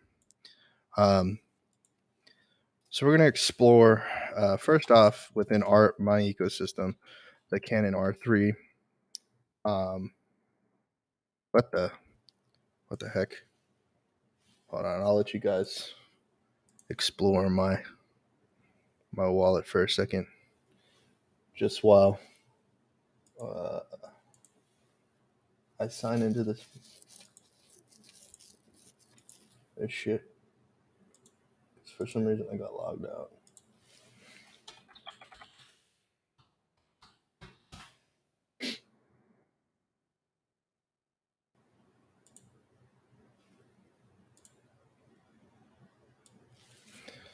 All right. Let's watch this video by Vanessa Joy. Welcome to my YouTube channel. I'm Vanessa Joy, and today we are comparing the R5 and the brand spanking new Canon EOS R3.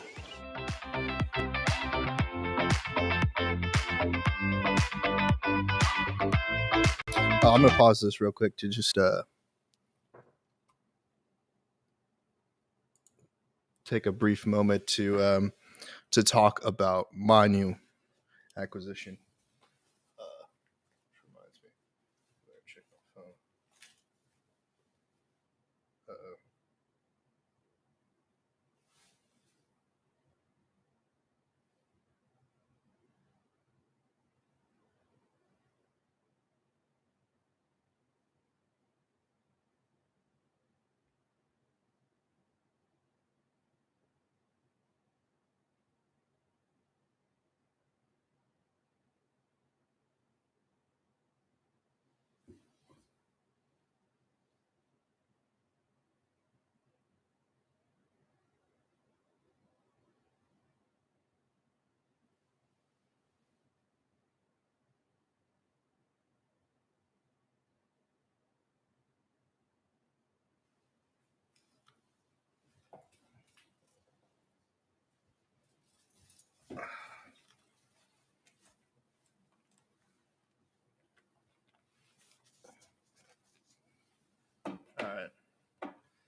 This is my new. Oh, this is weird acting. This is my new lens. It's fucking up. I wanted to. It's the Canon 15 to 35 millimeter RF 2.8 lens, and it's a wide lens meant for vlogging and for basically any tight locations that you wouldn't normally be able to get to with a longer focal length. So the shorter focal length helps get that wide shot that I like most when it comes to my projects. But without further ado, we'll continue with the Canon R3 versus R5. This lens, the 15 to 35, would be ideal to use with the R5, and I've been meaning to go stop by Austin Movie Gear to kind of test out their Canon R5 with this lens, because they don't have this lens at their shop, and I'll get around to it for certain. But first, firstly, I'm working on testing this one out. So we'll get right back into the video.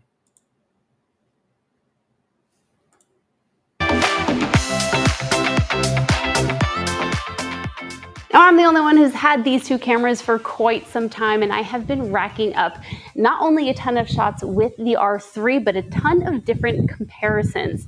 I've shot, at least from today, 2 weddings with both the R5 and R3, lots of shots of them comparing the two, and now I'm shooting a styled shoot in what looks like Italy. It's not, it's just north of Austin, Texas, in Via Antonia, and we are really doing a ton of side-by-side comparisons between the two. So we are here with our gorgeous model, Kat, who's going to let us photograph her with 2 cameras and a bunch of different lenses. So let's start going. Let's start with the R5 and a 50. And I love all this white, because then we'll be able to really make her eyes pop and her outfit pop. So let's work with that. I'm going to have you take a few steps back. I want to avoid these hot spots here. So right about. No. Let's get my initial exposure, and then we'll make sure we're doing the same exposure on both cameras. So that really gives you a good idea of, quality and everything. So right now I am at 100 ISO, f2, and 250th of a second. So just kind of like get your thumbs in your jeans maybe. Perfect. That looks great. Love it. Beautiful. And then let's go ahead and switch cameras. So I'm going to take the R3. Let's just first thing set it to the exact same exposure, which I said was f2, 250th of a second, 100 ISO.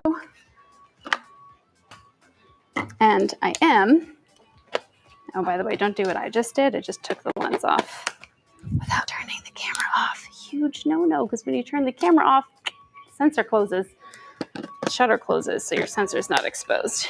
Okay. Now I am going to go ahead and enable eye control, because that's one of the big features of this camera. She's a little bit overexposed, so I am going to raise my shutter speed so we get better exposure. Beautiful. Absolutely love it. And let's face it, I can tell absolutely nothing different from the back of the camera, but I can tell you that eye autofocus worked perfectly. I didn't have to press a focus button of any kind. I just looked through the viewfinder, looked at her eyeball, and that's what focused. And the cool thing is I can still check my composition, because once I look at her eyeball and I press the shutter button halfway down, it's going to lock and track on where I was. And I continue looking around my frame to do things like make sure her hands are all in frame, and that my composition is correct, because that's what we do as photographers. We kind of look at our focus, but then go ahead and look at everything else around and make sure it looks good. And maybe actually on this side, because then you can kind of be like in the corner and like hang here. I'm not a model. I shouldn't do that.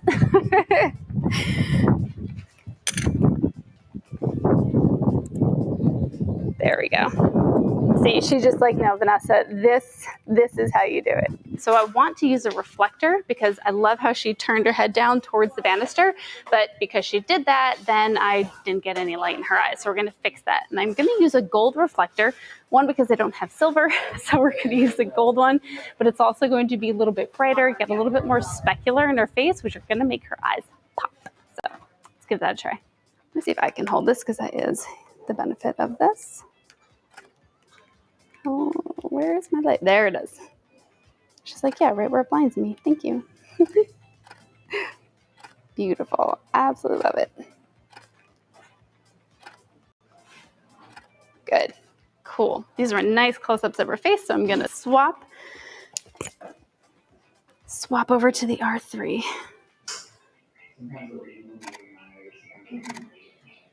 I have to say, I have these both set to auto white balance. I am definitely noticing a difference between what it thinks the white balance should be here. Not that that's a huge deal one way or the other, but it's an interesting thing to note. Go and look like right here. Yes, beautiful. Nice.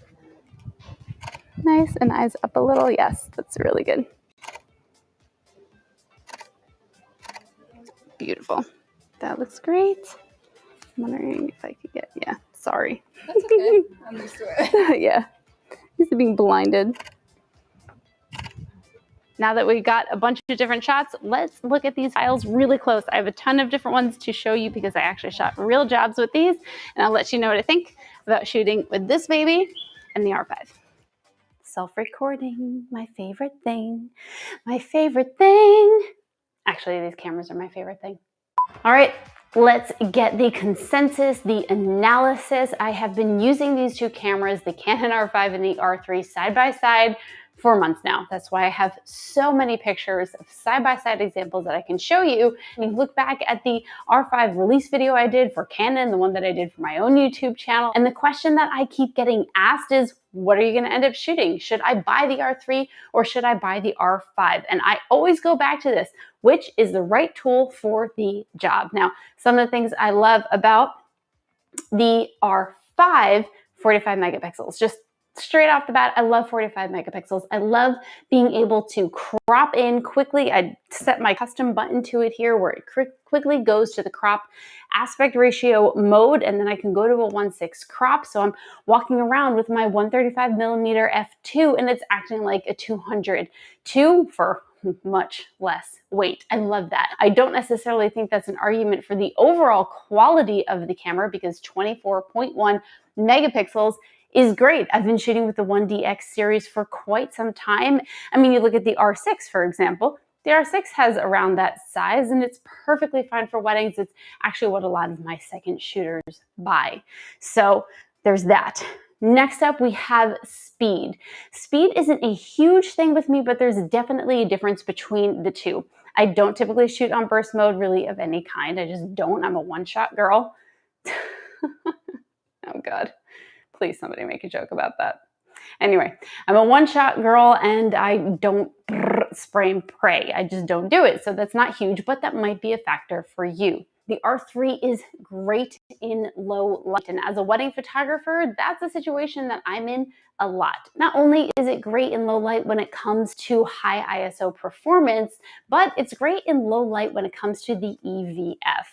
If I had my way, I would have those capabilities in the R5. Now, I don't know if that's a possibility when it comes to a firmware upgrade to have that shutter drag, basically frame rate suppression for the EVF so you don't get that dragginess, but there's also faster focusing when it comes to low light situations, especially for those of us that are shooting events.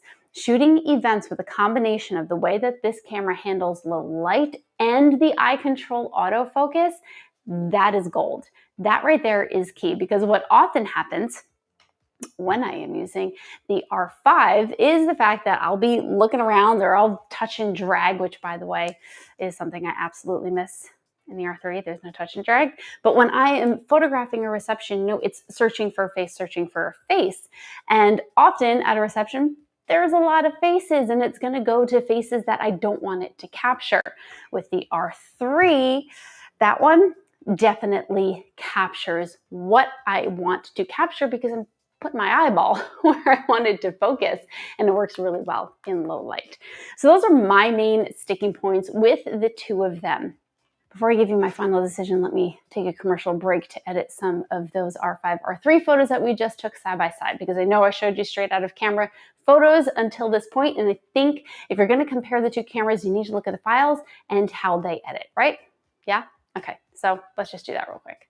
Here I have a whole bunch of R5 and R3 images. All of the ones with the red on the bottom corner are the R3 images, and the ones that don't have anything there, those are the R5 images. Right off the bat, by looking at this, I will tell you I was in auto white balance pretty much the entire time, with the exception of these two right here. Actually, I may have left it on auto white balance for those. So the biggest thing that I notice right now is the difference between the auto white balance. And that was one of the things that Canon said that they improved, was the white balance in, oh my God, it was the white balance in the R3. It's improved auto white balance, and looking at these photos, you can see it. You definitely can see it. You see it, oh God, you see it especially in these two images right here. Look at those two side by side. These are unedited photos. These are RAWs. So raw file from the R5 and then converted to DNG file from the R3, because Adobe can't read the raw file yet. But one of the things that they said was how the white balance performs in the greens. And look at this picture. You can see this clear as day, how much more appropriate, at least to where I would want it to be, the greens and the white balance is on the R3 image. That is just undeniable right there. Okay, so let's look at these. Let's just go here. Another one with the greens. So I'm gonna just go ahead. Let's go into the develop module and just throw on my Joyfully Simple preset, which is easily one of my favorites. So this is the R3, this image. I will say the white balance is definitely a little bit cool here. All right, that's probably where I would go with that one. And then here, you know what? I'm just gonna hit previous. So we look at like the exact settings that I did for the other and how it performs here on the raw. Very interesting looking actually at the two of those. Definitely more contrast here, which aside from how the camera's reading the situation, I don't think there's a difference in how I took those two photos. So definitely interesting to note there. That's probably more where it would be. I got a weird haze thing going on here. So let's just go to dehaze. So there's the R5, there's the R3. This I thought would be a good example to look at. This is the R5 image. Let's just go for like bright and vibrant. Let's go for crazy colorful. It's another one of the presets here, appropriate really for only situations like this, maybe some landscapes. It is, look at this, it's a black hole. What, is the end of the world coming? Who's pulling in my driveway? Very nosy. Okay, now we got the R3. Let's go ahead and put that crazy colorful on, and then we've got these two side by side. You know, I'm liking the way the R3, yeah, look at the red dot. The R3 picked up more of these colors. Look how it picked up more of these colors of what was going on.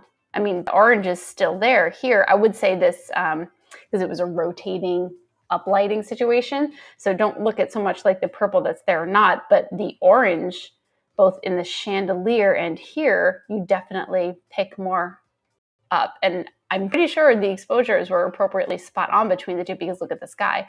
The sky is the same, but what it's pulling from the rest of it is definitely coming up more in the R3.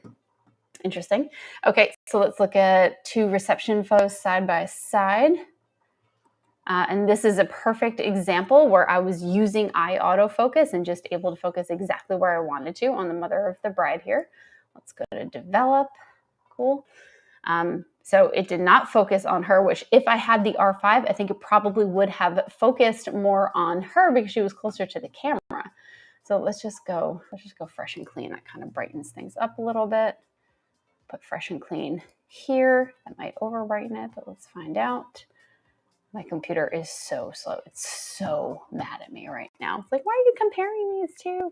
All right, but these two side by side, let's look at the noise. We should look at the noise between the two of these because they both have kind of like a, you know, unexposed correctly parts. Let's just zoom in right here.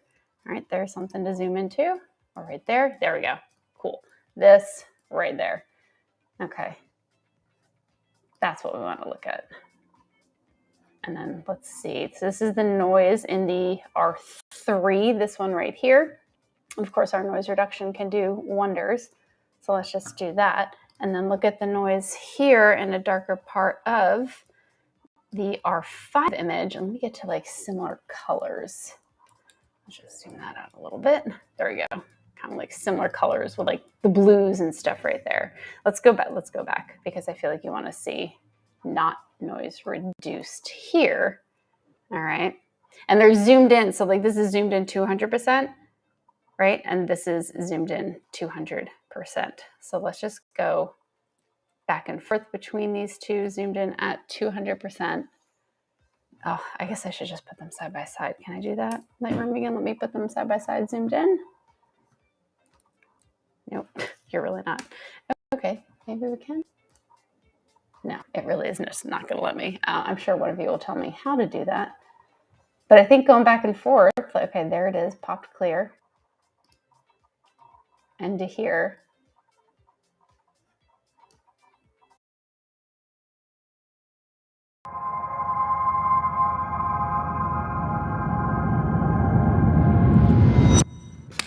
What's up, everybody? Peter McKinnon here. Welcome back to yet another video. Today we're talking Canon R3. I had it over there. When did the R6 get there? I thought it was the R3. That's a mind.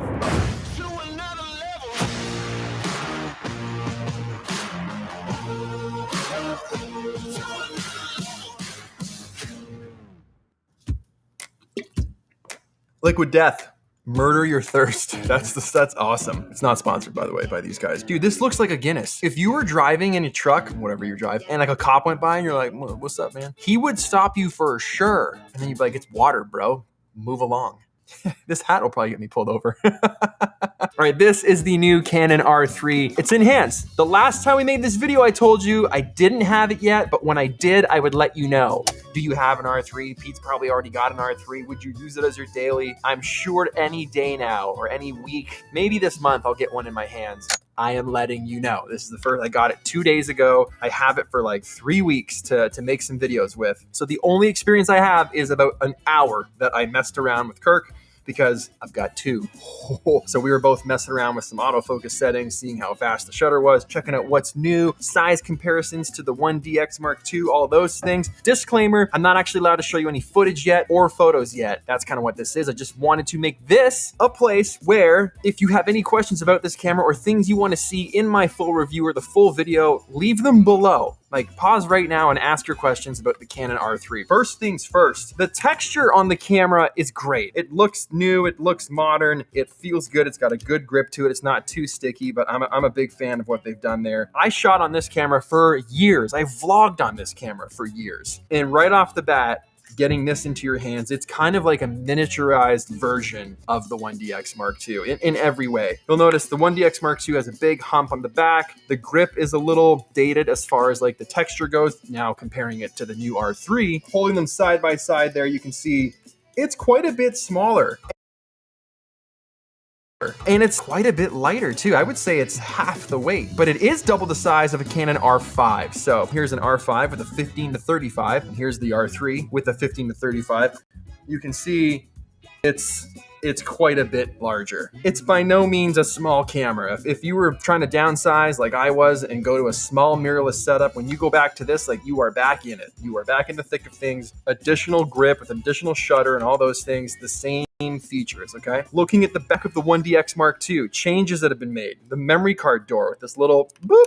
I loved that. That was so much fun to do. That's gone now. Now you got the same kind of door that the R5 or the R6 has with the CFast Express slot, bam, and an SD slot, just like the 5. Now, one of the biggest changes on the new R3 is, of course, the flip LCD. It's the one thing I wanted on the 1DX series so bad. So now that it's here, that's great. I wish it was here in 2017, 2018, in the glory days. Ha! Finally, I think the flip LCD is much welcomed in a pro camera. Not to mention, you're just taking photos, you're holding it up high, and you just want to see what you're doing. Like it's a handy. We all know. Cool little feature up top that you'll notice is this little hot shoe cover. So if you're shooting in the elements and it gets weird outside, slides off, exposes your hot shoe, slide that back on. 99% of people will probably end up losing that. And we'll take a quick minute to thank our sponsor for today's video, which is Squarespace. It's good to have you back. It's good to be back. Just don't touch the R3. I'm actually making a website about the R3. Why would you make a website about the R3? Why wouldn't I? It's just Squarespace is It's an all-in-one platform. Easy to use. Beautiful, award-winning templates. You know these things. That's all true. It just doesn't really make sense for you taking the R3 because I can make a beautiful image gallery. But you can't actually show the images. Well, I'll podcast about all the features then. Maybe I'll take photos of it. I'll sell those on my online store. Why would you take photos of it? Because I can make a gallery online easily. Yeah, I'm just not seeing the connection. All you need is an online connection. You'll be making websites in no time. They've also got great customer service, 24/7. So we're back to the website now, not the R3. You've never understood me. I wouldn't say never. We don't really see eye to eye necessarily all of the time. You know, you cost people money. I save them money. All right. I have missed you though. 10% off your first purchase or your recurring purchase using code McKinnon at checkout. I can do that for them. For you. Okay, get out. 10% off is pretty good. So link in the description below. This thing is apparently built for speed. So obviously one of the first things I did was whipped it open, put the drive mode to high speed, set the shutter to electronic shutter, fired away, and to my surprise, that's 30 frames per second. That's fast. It's absolutely ridiculously fast. It's video. I mean, so with the new car tracking, vehicle tracking, people tracking, animal tracking, with that kind of speed of autofocus where it's just blasting away, I don't know how you would miss the shot. You throw it in servo, track it up, bam, 30 frames per second. You can't miss. Change it over to mechanical. Still quite fast, then you actually have the shutter moving, so you get that haptic feedback, where on the electronic shutter mode, it's just coming through this speaker here. Silent function, this is what that sounds like. It's doing 30 frames per second right now. Absolute silence. So from the days when I was shooting weddings with a 5D Mark II and a 5D Mark III, the silent features were pretty good, but if someone picked it up, it was still like a little creepy because you're like, yo, that guy's trying to hide his shutter.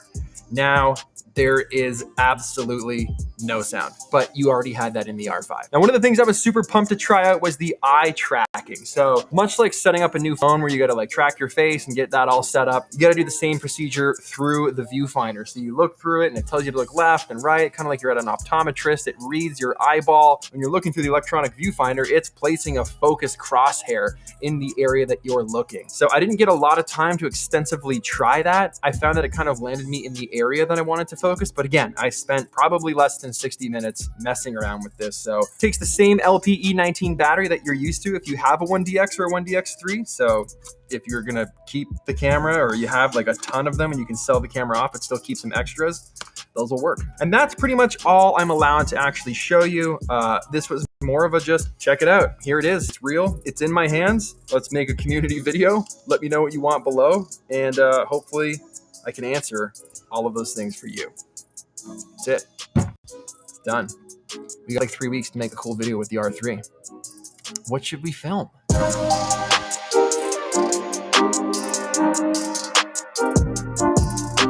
What's up, everybody? Peter McKinnon here. Welcome back to yet another video. Today we're talking Canon R3. I had it over there. When did the R6 get there? I thought it was the R3. That's a mind fuck. And I don't only have one. I have. Let's do a little Indiana Jones here.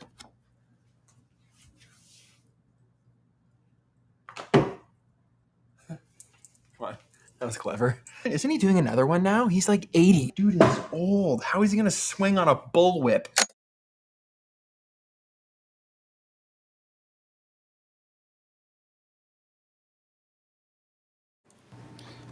go.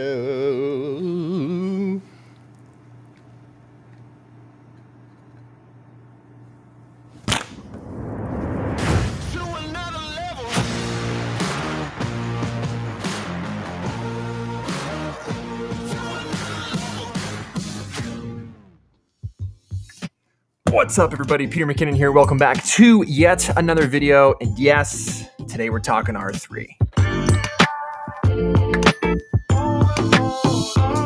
Got the chance to use it over the past couple of weeks, most recently at the racetrack with a professional race car driver. We thought those two things paired well together so that we could really test out like the 30 frames per second and the stacked sensor to see how good rolling shutter was being eliminated or how much improved it's been since the DSLR days and using something like a 1DX Mark II or a Mark III, etc. So to start things off, just why is it jumping right in.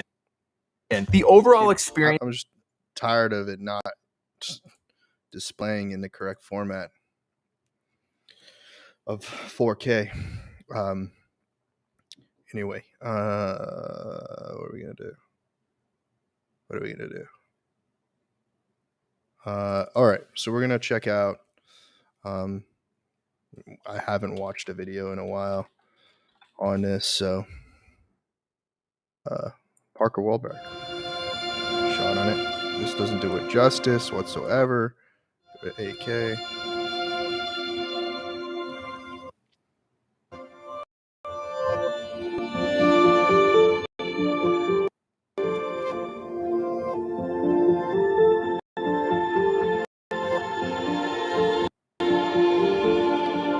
Is giving me playback issues.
The footage you just saw was shot at 8K at 120 frames per second on the all-new Red V Raptor. And the footage you're watching right now is also being shot at 8K, but at 24 frames per second. Now, most of you are probably watching on a 1080p phone screen, and so you could care less. But I wanted to take this video and talk about why I bought this camera, why it cost $25,000, $34,000 including all the accessories, and talk about if it's really worth that much money. Also, stick around to the end, and I'll be showing you some 2K at 480 frame per second clips. But before we get going, big thanks to Storyblocks for sponsoring this video. We love using their assets to help our YouTube videos pop and stand out, whether that's with title animations, audio tracks, images, stock footage, After Effects templates, or sound effects. Storyblocks is the complete stock solution with over 1 million royalty-free assets. With their affordable subscription plans, you can download and try any asset you want. And with their unlimited all-access plan, you can quickly try out multiple options and see what video, title, or sound best fits your project. As filmmakers, we're always looking for high-quality solutions that will save us time when we need a sound or a title or a graphic created. And that's the need that Storyblocks saw in the industry and decided to fill. So we'll provide a link in the description to Storyblocks, or you can go to storyblocks.com/Parker to learn more. Okay, so before we talk about what makes this camera so expensive, let's first talk about what it comes with for the price. First off is the camera body itself in all its wonder and glory at almost $25,000. And then the extended warranty for the camera is about $2,000. Then you have the batteries. I bought 4 of them, as each of them lasts about an hour and a half, totaling $1,300. Then you got to have a charger to charge the batteries, and that's $250. Then a CF Express card. Not any will do. To my knowledge, this is the only one in the world fast enough to record at 8K at 120 frames per second. And this was almost $1,000 for 660 gigabytes, which gives you about 13 minutes worth of recording at 8K 120 frames. Then, of course, you need a card reader, which is $120. Then a monitor to see what you're filming, which is almost $3,000. This, however, hasn't come out yet, so I'm using a different monitor in the meantime, but it's not touchscreen, so I have to change the settings with the buttons on the side of the camera. Next, I got the Canon RF to EF variable ND adapter, since this is an RF mount camera and I have a lot of EF lenses, and that was $400. Then I bought a couple of wing grips at $240, which honestly aren't great, but it's better than nothing until they build more and better accessories. But all of that with tax comes out to $34,548. And though that seems like a ridiculous price for a camera, considering that Red's previous full-frame 8K camera, the Red Monstro, cost almost triple that at $60,000 for the body only, this was a spanking deal. So what about these cameras makes them so high-end, and why was I willing to pay for it? Well, let me start off by saying that I bought my first Red camera, the 6K Red Weapon, about 5 years ago for around $50,000. And the main reason I bought that Red was because at the time, I was working as a cinematographer for a company that was shooting a documentary, and they required that all the footage be shot on Red. And knowing that I was going to be shooting many weeks with the company and realizing that the cost to rent a Red setup was about $500 a day, I realized that over the next few months of shooting this project, I would be spending tens of thousands of dollars in rental costs alone. So it made more sense just to buy. Now, fast forward 5 years, why did I buy the Red Raptor? First off, it's part of my job to review and test new cameras, so that's the main justification. But the first big upgrade I was excited about over my current Red was that this one has the VistaVision full-frame sensor, and I am a sucker for full-frame depth of field and other benefits that full-frame comes with, like low light performance. Plus, all my lenses are built for full-frame sensors, although it's worth noting that this sensor is actually slightly bigger than a traditional full-frame DSLR sensor, which causes some coverage issues with some of my lenses, which results in some heavy vignetting. So I may have to use these 7K or 6K modes with those lenses. Which brings me to the next reason I upgraded, and that is because my old Red shoots at 6K and this one shoots at 8K, both of which are overkill for most of my shooting scenarios, but there are times where that extra resolution really comes in handy. For example, I export and finish most of my videos in 4K. That's becoming a pretty standard resolution for most people to shoot in nowadays, but what happens is if I want to reframe my shot a little by punching in post, and then maybe add a little bit of warp stabilizer to smooth it out, and then maybe I want to add a little digital zoom to give the shot more movement. Well, with an 8K image, I can do all of those things and still end up with an image greater than 4K resolution, versus if I started with a 4K image, after all that post-processing, I'm closer to a 1080p image. So that's when 8K really comes in handy. But the next big upgrade I was excited about was the frame rates. My Red Weapon could do 6K at 80 and 4K at 120, and the Raptor can do 8K at 120 and 4K at 240 and 2K at 480. So having these slow motion capabilities at my disposal is something I felt would be very useful on any given number of projects. It is worth noting, however, that with each resolution drop, it does push in on the sensor to maintain a true raw image. So by the time you get to 2K, you are basically 4 times zoomed in on the sensor. So the image quality isn't nearly as good as the 8K image, but definitely still professionally usable footage. Now, the next big upgrade was the addition of autofocus. I thought I'd never see autofocus in a Red camera, and this is their beta attempt at it, so they still have a long way to go to compete with the likes of Canon and Sony, but I was pleasantly surprised with how usable the autofocus is. I'm using the autofocus right now for this talking head, so that allows me to move back and forth while staying in focus. And this was a big reason why I chose other cameras like Canon's over my other Red, is the lack of autofocus just makes it less usable in one-man band run and gun situations. And the whole sequence you saw at the beginning of this video was filmed in autofocus except for a few shots, and it did perform a little bit slow at times, but overall it made my life so much easier and allowed me to have more usable shots by not having to fiddle with manual focus the whole time. And the main time I found it struggling was in lower light situations where there wasn't enough light, or if there was too much light, like if there was a big sun flare or something. But again, for the most part, it was pretty dang solid. The next big upgrade I was excited about was the low light performance. My Red weapon was terrible in low light, and another reason why I wouldn't choose to use it in certain scenarios and would default to my Canon cameras, but the Raptor has significantly improved the low light performance. As you can see, both shooting at 3200 ISO, the weapon isn't usable at all, whereas the Raptor is quite usable and drastically improved. It even holds up decently well at 6400 ISO. It's still not going to compete to the likes of my R5, for example, and definitely nowhere near Sony, but a huge leap making this usable in more scenarios. And the next big thing I was excited about, smaller but still great, is the lens flaring in the Raptor is much cleaner than previous Red cameras, specifically when filming at high apertures directly into the sun. You'd get these red spots that would show up in your image, and that problem is now scenarios and would default to my Canon cameras, but the Raptor has significantly improved the low light performance. As you can see, both shooting at 3200 ISO, the weapon isn't usable at all, whereas the Raptor is quite usable and drastically improved. It even holds up decently well at 6400 ISO. It's still not going to compete to the likes of my R5, for example, and definitely nowhere near Sony, but a huge leap making this usable in more scenarios. And the next big thing I was excited about, smaller but still great, is the lens flaring in the Raptor is much cleaner than previous Red cameras, specifically when filming at high apertures directly into the sun. You'd get these red spots that would show up in your image, and that problem is now gone with the Raptor. And there's a host of other reasons I upgraded, like increased dynamic range, having the new RF mount, better battery life, improved rolling shutter, pre-record capabilities, better ergonomics, and much more. But those are the main reasons I wanted to upgrade from my Red. But the bigger question you're probably wondering is, why would you buy any big, bulky, expensive Red camera over a smaller, compact Canon or Sony camera that can deliver very similar results? Yes, it is true my Canon R5 or Canon C70 or a Sony a7S III can indeed deliver very similar results for about a tenth the cost and are much more convenient and easy to film with. But besides the fact that they're just different tools for different situations, let's talk about Red RAW workflow and the dynamic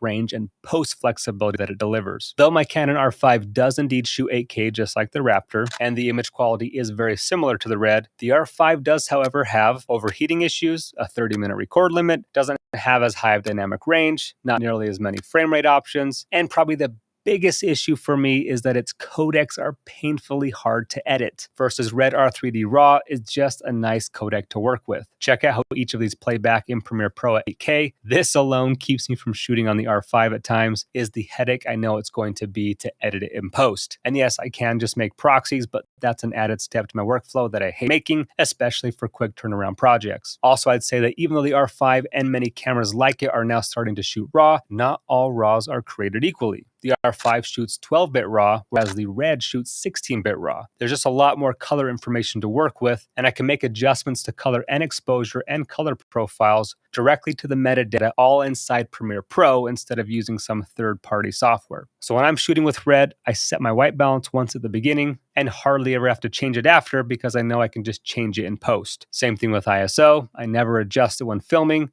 because I know I can change it in post, and then I know that it'll apply it to the actual metadata of the clip. So this makes shooting so much less stressful because I don't have to worry as much about my settings. I just get the white balance and exposure pretty close and know that I can fine tune it all in post. So for that reason, Reds are my favorite image I've ever worked with out of any other cameras. I haven't, however, shot on ARRI, so I can't speak to that comparison, but comparing to Canon, Sony, and all those guys, Red is my favorite image. So that in a nutshell is why I love Red cameras and a few reasons why I chose to upgrade to the new Raptor and why it costs so much. But is it worth the hefty price tag? For most people, no, it's not. Get something like the Canon R5 or the Sony a7S III and you're 80% there. Like I mentioned, Reds are definitely a luxury price product, so you do pay a premium for incremental improvements over what is available at a much lower price. That having been said, like many luxury brands, if you want the latest and greatest and best possible cinematic image available, it's just going to cost a lot more, and that may be worth it to you. It is to me, so again, it's just relative. Now, do I personally need it? No, not really. This is more of a narrative film, documentary, nature, wildlife type camera, and most of the work I do is commercial and YouTube tutorials. So this is more of a fun purchase for me nerding out over and having access to some of the best camera tech on the planet.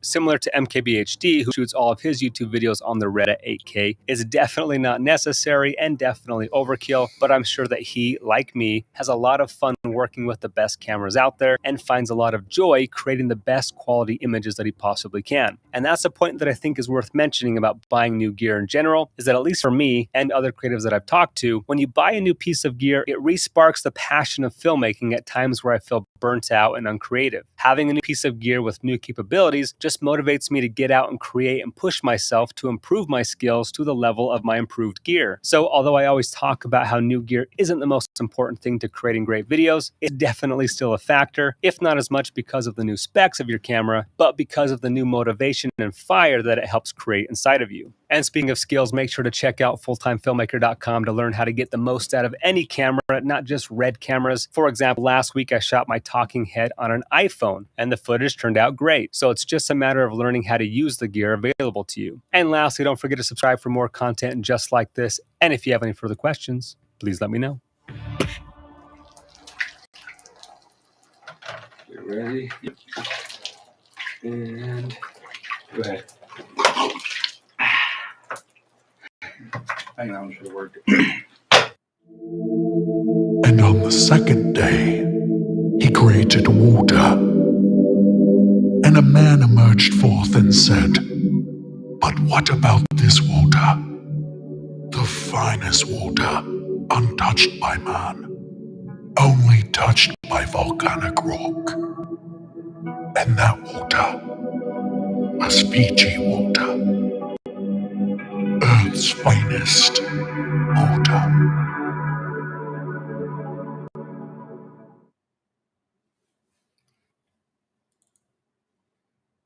That was weird. All right. Brandon Washington. We've already seen that guy do his thing. So I'm interested to see what people have been doing with the BGH1 since it's been out.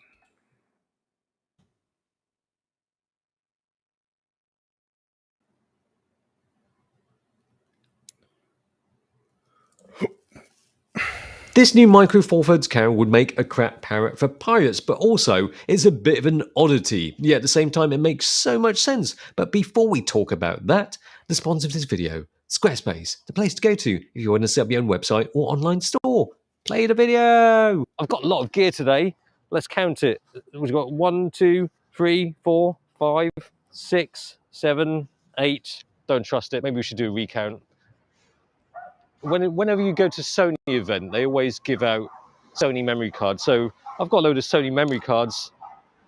So no matter what I do, there's always a bit of Sony inside the camera that I'm reviewing. What? So anyway, this has got 2 SD card slots. It doesn't take any fancy media, just your bog standard SD card slots. Flap, flappy flap. In terms of flaps, you've got to remember, I think the flaps are better than Zcam. I did promise myself that I won't compare to Zcam, but when it comes to flaps, you've got to have nice flaps. Flap Mania, DC in, and then your other bits there. On Zcam is all open at the back. It's all hidden here. HDMI, full-size HDMI. And naturally, it will get compared to the Z camera because it looks quite similar. But the Panasonic BGH1 feels like a better designed product. But the flaps and the buttons and the twilly bits on the Panasonic feel like they're made to be used, not like on the Z cam, which feels like a kind of temporary solution. So essentially, It's a GH5 in cube form, in a kind of more professional cine camera-like body. Well, with a cine camera, well, I don't even know if I'll call it a cine camera. It's just a camera dedicated for video. You might expect it to offer a lot more than a GH5 or GH5S.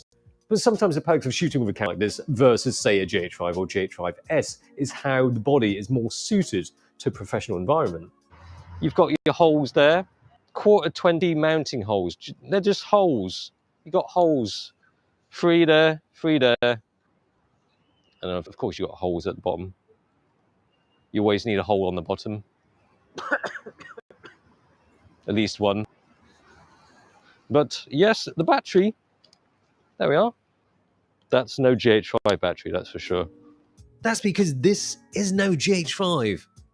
You can rig up how you like it. You can put a monitor on it, you can put a grip on it, you can put it on the shoulder rig, you can balance it on the gimbal easy, you can put it on a drone, or you could just have the cube mounted somewhere and that's it. It's got a tally light, you know where it's recording. Also, it doesn't have some more obvious features that GH5 does have. There's no screen, not even a tiny LCD screen. The Z-Cam is a tiny LCD screen. Again, I'm trying not to compare it to Z-Cam. It's just they're both very boxy-like.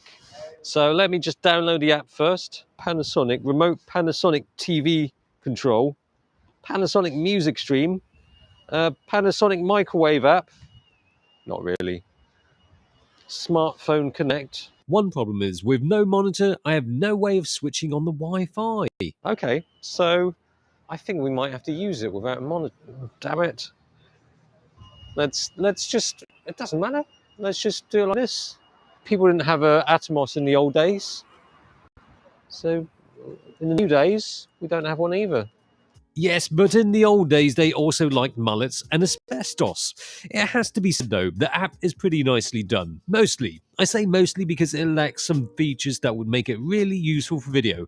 There's no zebra function, waveform, no audio level adjustment, and no log view assist even when it's switched on in camera. Just text messaging the wife. I'm asking her how to get this to work. No. I just feel that with a box camera, a killer app would be an excellent addition. Instead, a monitor is definitely needed. We're going to get told off. We're going to get told to move in a minute. Oh, this is it Savills estate agent? Private property? Public property? Private? Public? Private? Public? Okay. Here we are. It's a Panasonic box camera with anamorphic lens on the front there.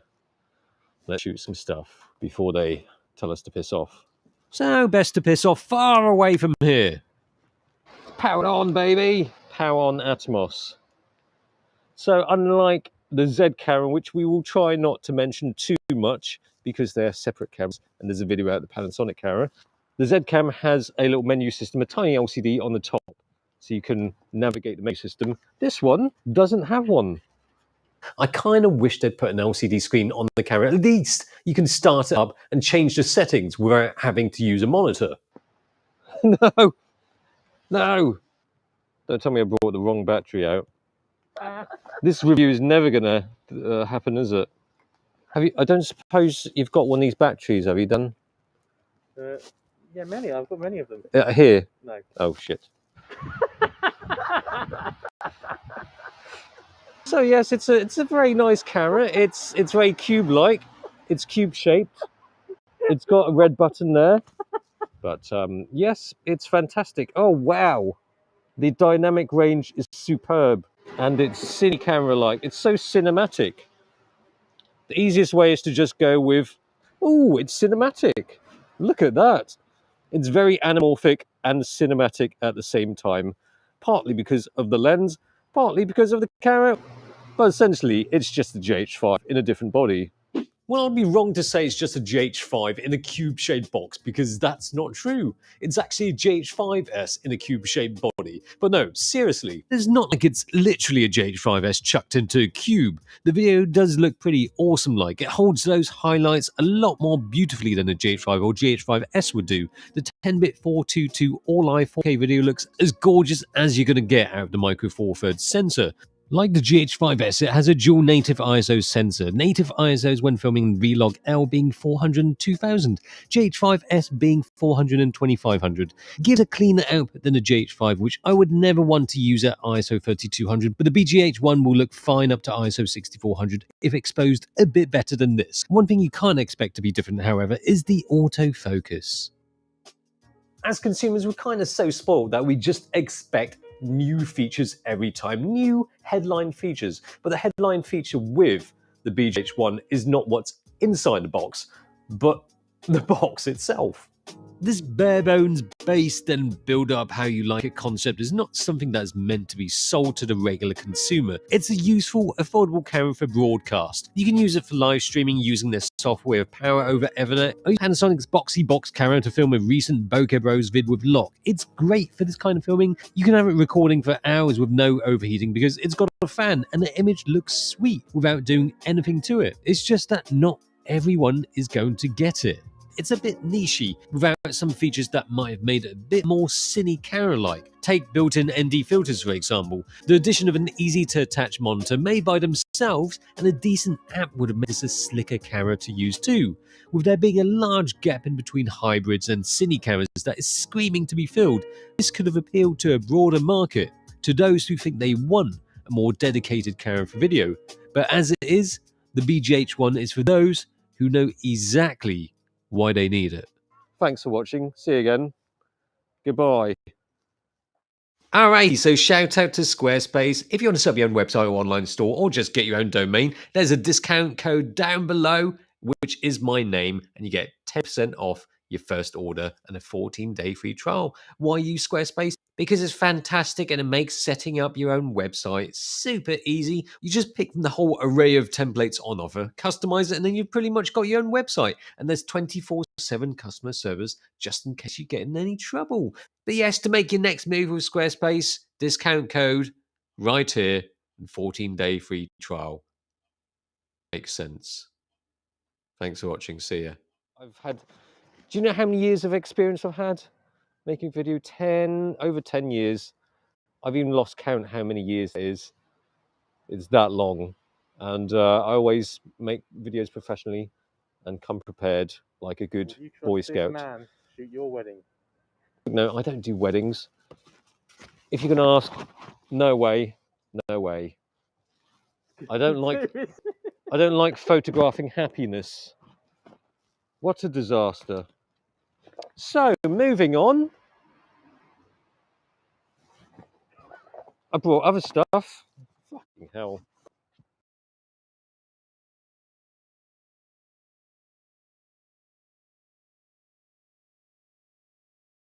Yay, it's a new year and I'm a new man! Not really, I mean, I couldn't even bother to get a new haircut, let alone renew the rest of myself, but I do want to change a few things about the content on this channel. But first of all, I want to talk about new cameras. I want to get a new camera for filming, maybe two. I mean, people always say content is king. Yeah, that's true, but cameras, that's the queen. And we all know the queen is the most important piece in chess. And this is like a game of chess. Obviously. I mean, the GH5 has served me well over the years, even though I say the autofocusing system is, how to put it nicely, pretty atrocious. I want to get two new cameras. One that I can just plonk at home with a microphone and a seat set up in an area and I can just sit down, hit record whenever I like. And number two, a camera for shooting stuff outdoors. But first of all, the indoor camera. Let's go.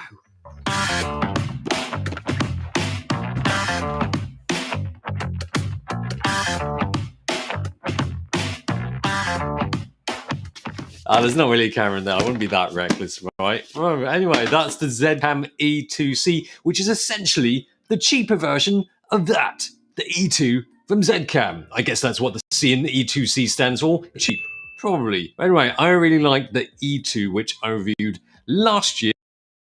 This new Micro Four Thirds camera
Well, I got quite bored looking at these cameras. It just seems like everybody is using them for. They aren't even using them. That's just looking to sell them. There's not enough actual footage utilizing them. So using those two cameras that are the latest releases, 3 cameras, which were the BGH1, the Canon R3, and the Red Raptor, which I don't think that they've released a new ARI. New cinema camera.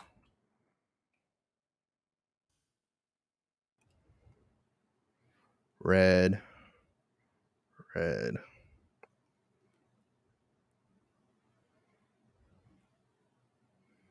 C70. The Ace. The FX3.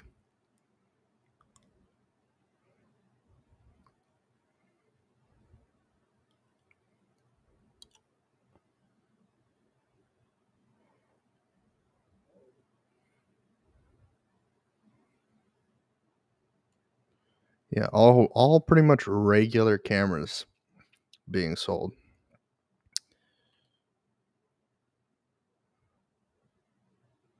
That one lens that's only for the R5 is pretty interesting.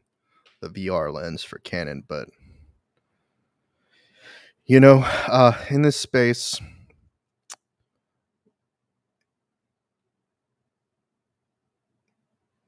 there are very few people who have the content to record on the cameras. So even if you buy the cinema camera, which is 20,000, 50,000, whatever amount, what kind of content are you going to create for it? So that's a big question. Cinema cameras are what they are. And so those 3, let's see, C70 versus Red V Raptor. Oops, I messed that up. Is anybody doing this? Nobody's comparing those two yet. That's interesting.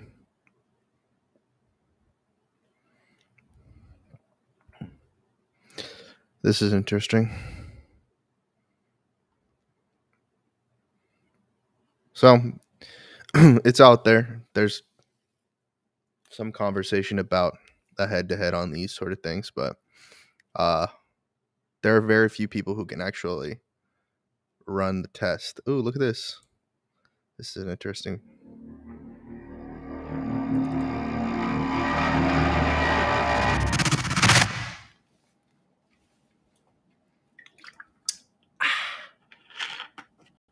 Anamorphic. Myself, I wouldn't post on YouTube talking to the camera, but here we are. Just to follow up on a video I made a little while back, 2 shots, Alexa Mini LF and Sony FX3, natural light out the back window, me sitting in front of the window, see how the two look together. Half the comments say, wow, Sony is great, no need for the Alexa. Half the comments say Alexa is better, but when it comes down to it, the Alexa really does, when it comes down to me doing the whole process, like shooting and managing the post-production, it is nice to get into Resolve and have not so much work to do on the footage. Okay, so we have a bunch of clips here that you either just saw or you're about to see. However, this comes together when I throw it together as fast as possible in Premiere. When we're looking at something like this, I feel like it's a little easier to get the grade how you want it to be, just because it can be literally anything. Same with these shots where it's just like some flickering lights. But let's get into when it really matters. This is in a completely blacked out room. It's this room when it was dark outside and the shades were shut and consistent lighting. Alexa, Sony, straight off the camera. Alexa, Sony. Alexa, Sony. We have the Alexa and the Sony with their proper Rec 709. For one is much brighter than the other. I did shoot these both at their native ISO and also both at 800. And this is the Alexa at 800. This is the Sony at 800. All other settings remain the same. I use different lenses on each camera. Or actually, for this, I use the same lens on each camera. Same settings: aperture, ISO, shutter speed, everything. This is one thing that really bothers me when working with multiple cameras. Just to do these most simple moves to get this to a point that looks correct, I set the white balance, and you can see it kind of cleans up our waveform down here. And same thing on the Sony, cleans up the waveform. The next thing I did was just put a false color on and just kind of picked where I wanted the exposure to be. Maybe a line halfway down my nose might be right between pink and green. And then we can turn that off, and this looks better. It looks much better. So this is just with a white balance correction and an exposure correction. So now we look at the Sony, same thing. I did the same thing with exposure. If you look at the waveform down here, our images are fairly similar in terms of exposure, and we can just see the difference here between my face and the skin tone. I have my preference on which looks better here, and you can get them to look fairly similar. It's just tough. It is nice to be able to get a good starting point without having to use any qualifiers, without having to change a hue versus hue. You can see what I can see here, and one of these is a much better starting point. Now we're outside. Same settings on both cameras. On the Alexa here, I did the same exact thing. I did the same thing for all of these clips. I white balanced up here, clean up our waveform a little bit, and that's it. On Sony, I white balanced up here, clean up the waveform, and brought the exposure up. I am literally just doing the easiest way that you can just get these images to a starting point. And there's a lot of different ways to do that, but all I want to do is just add a little bit of exposure. And if we go back and forth between these, they're similar exposures. If you look at the waveform,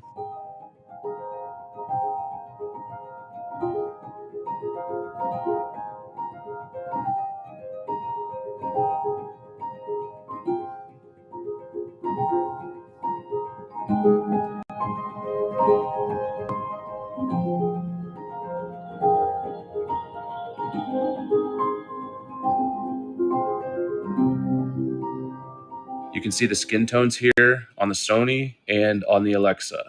You can see this blue jacket. It's a little more purple here. Sony, Alexa.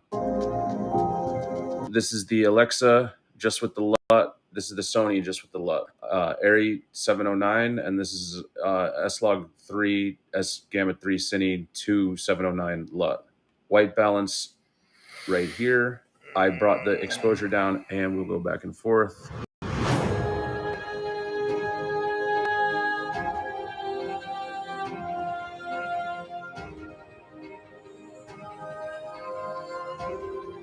You can see the jacket. This has a little bit more of like a filmic blue to it, I think. And again, it's just a nice starting point. So that is that. And this is either the end of the video, or I'm going to play through the footage that I just went through that will also have my buddy's iPhone C70.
Here's the real comparison.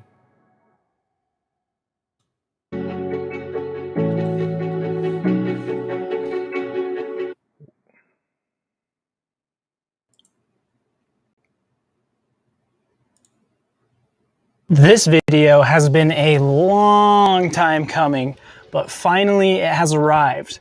Why is it taking so long, you ask? Well, it's kind of obvious. Actually, just kidding. If this is your first time being here, you probably have no clue, but I've moved. That's right. Look at this huge space. If you've watched some of my last videos, you'll know that most of them were filmed in my tiny little office. So I'm pretty stoked about this, and I'm turning my new unfinished basement, at least this side of it, not that side over there, into an office slash YouTube studio. It's going to be a work in progress. I don't have the funds to make it, how I want immediately, but eventually I'm going to make a video showing the process of building my studio. All right, enough of that. Back to what you guys came here for. Today, I'm going to be comparing the Sony a7S III versus the Panasonic S1H. I'm not going to compare everything. I'm just going to compare the features that seem to be the most important to you guys, like, for example, image quality, color science, Vlog versus S-Log3, low light, you guys get it. If you guys enjoy this video and want me to compare the menus, ergonomics, or any other features on these cameras, let me know down in the comments. Enough talking though, let's get into this video. My name's Dustin, your video tour guide, and please keep your arms and legs inside your chairs at all times. Sit back, relax, and enjoy the video.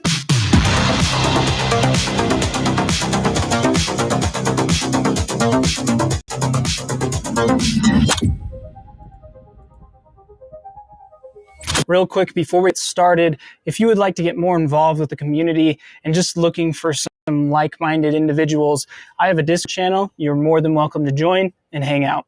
There's a link down in the description. Cool. So let's get right into this video. Like I mentioned in the beginning, for this video, I'm going to be comparing the things you guys thought were most important to compare for this video, and those are image quality, color science, dynamic range, specifically in Vlog and S-Log3, low light, rolling shutter, and IBIS. There's plenty more to compare on these cameras, but these are kind of the big ones. I'm definitely planning to make more videos on these cameras in the future, so if you have suggestions, leave a comment below. I also want to give a little disclaimer. These comparisons may not be the most scientific, and I'm not like Gerald Undone and have very in-depth technical videos, but I do try to give you guys accurate and relevant information so you can make a more informed decision if you are considering buying one of these cameras. With that, let's start off by comparing image quality. To compare these for image quality, I shot these shots in the natural profile on both the a7S III and Panasonic S1H. Wait, what the heck? That's not what I was looking for. I must have misread. I mean, it's essentially the same thing, but also not the same thing. Not the same thing.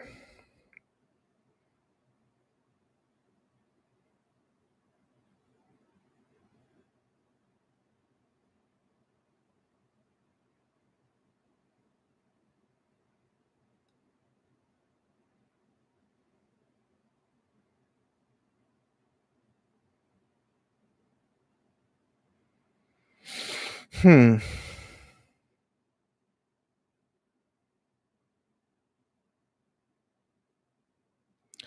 right, well, so I'm going to close this segment out by saying these couple of things that I've been thinking about.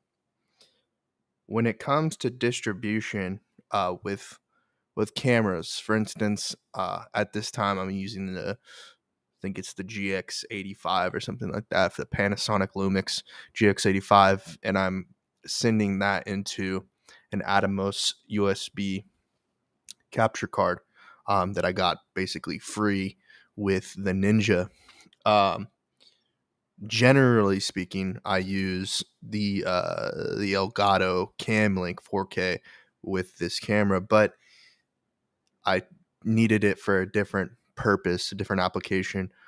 So I disconnected it and just used the USB camera. And with good lighting and with the color science of Lumix and Panasonic, this camera doesn't look all that bad. Well, what I was thinking is, like, with distribution in mind, iPhone, Android,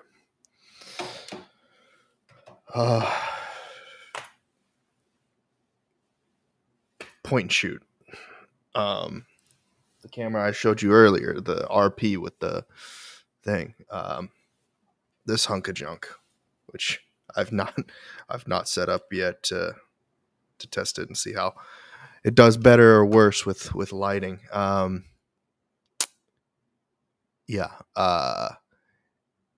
It's definitely about distribution. If your photos, your videos are going to Instagram and YouTube, cinema cameras like Parker Welbeck talked about earlier, the codecs and the resolution that you can put out online for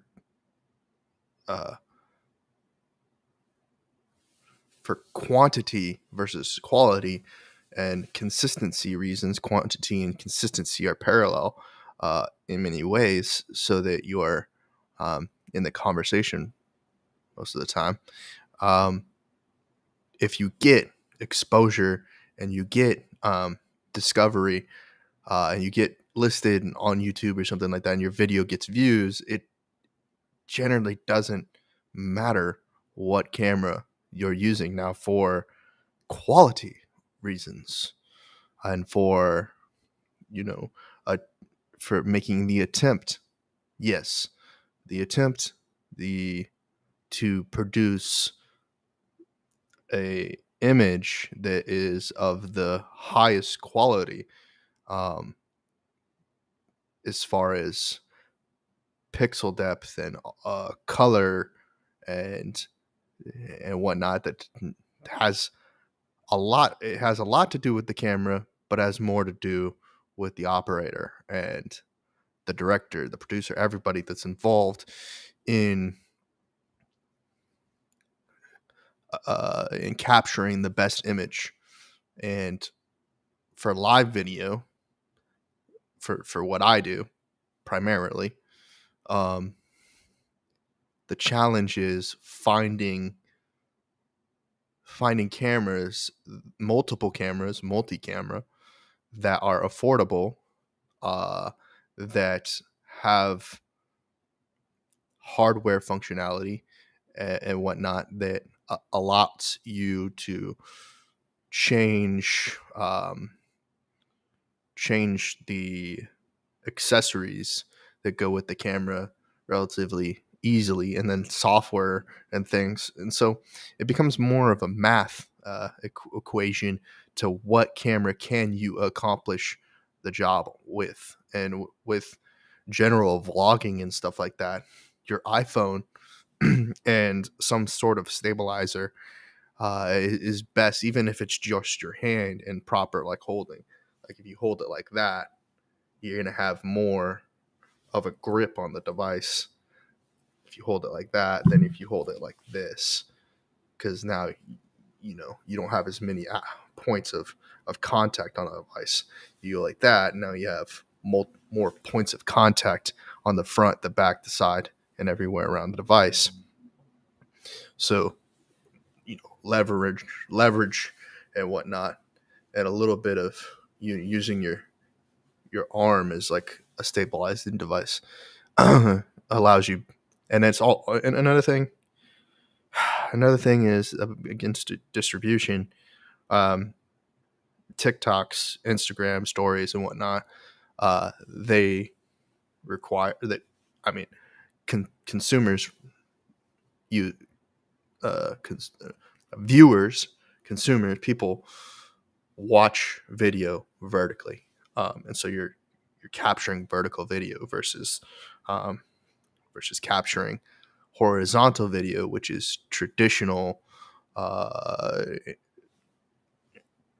YouTube, Facebook video, and like live video on Twitch and YouTube and Facebook. Cameras are great.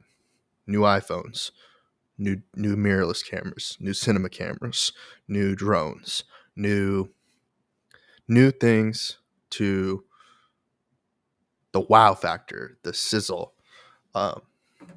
when it comes to innovation and clarity and different things. And obviously, for the art of what filmmaking is and video production, people are going to have a different eye for what is quality. Those that like video that's more saturated, heavily colored, oranges, blues, yellows, greens, versus a more glassy picture or more special effect style video, with like a hip hop video that generally has a lot of after effects added to the video that are not captured within the camera body. It's an additional layer overlay to the video that content that was created. And so there's a lot of cameras. And to close this segment out, I think where I'm at, I'd like to buy into the Sony line of cameras and buy in to the drones and buy my first cinema camera eventually. I think now with what I've got, and that, a testament to what Parker Wahlbeck was talking about, is 1080p is the standard. It is standard for most YouTubers, and 4K is becoming more adopted, but still not the standard entirely.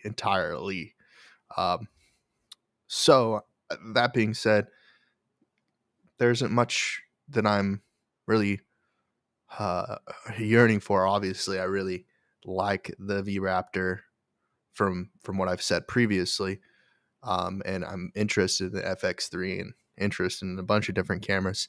As far as like purchasing, I'm not in a decision making mood as far as that goes. I just made a big purchase already. These other cameras are available for rent and stuff like that, so I'll be able to test them out, like I mentioned about the R5. So that being said, I want to move this conversation into the esports component, and I'm going to pull up and see if there's any footage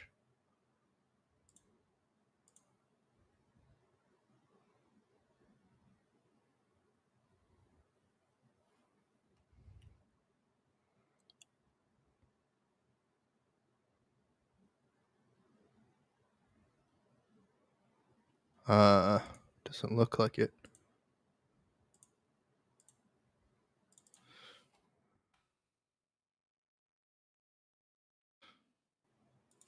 So what I'm looking at right now is I'm looking for content for the Esports Business Summit.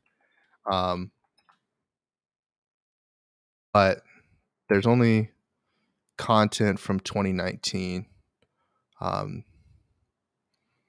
Not yet from Esports Business Summit this year. So I'm going to continue searching. Potentially, let's go to LinkedIn. LinkedIn has some content, I assume. Esports Business Summit. Here it is. Vegas, 18th to the 20th. So there should be some content from this event already. But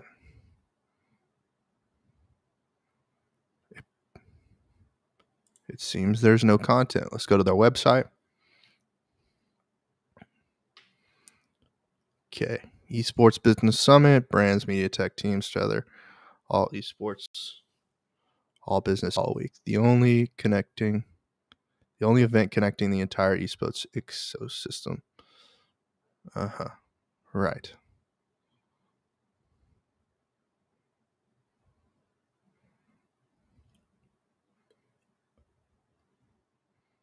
Okay.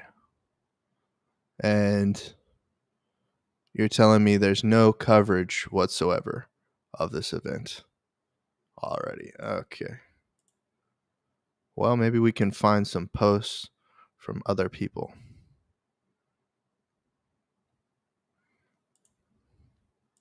Within the past 24 hours. Mike Sispo of Index kicking off day 2 on gaming and attention. Great fun to participate and connect with folks. Media service payroll. It's interesting.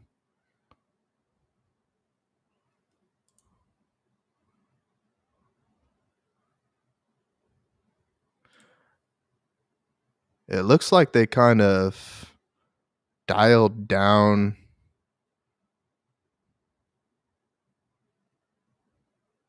the production.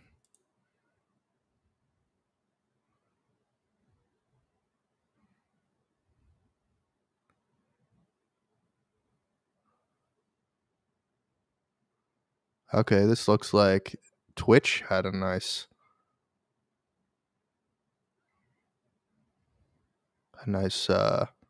presentation.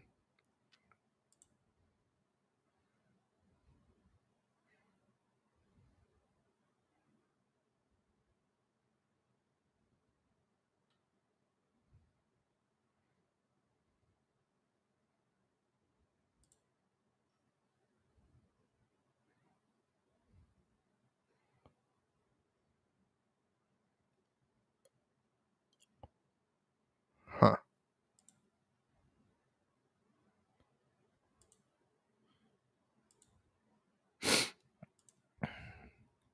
So far out of this convention, this is the best we get out of it. It looks like this is another photo of the same.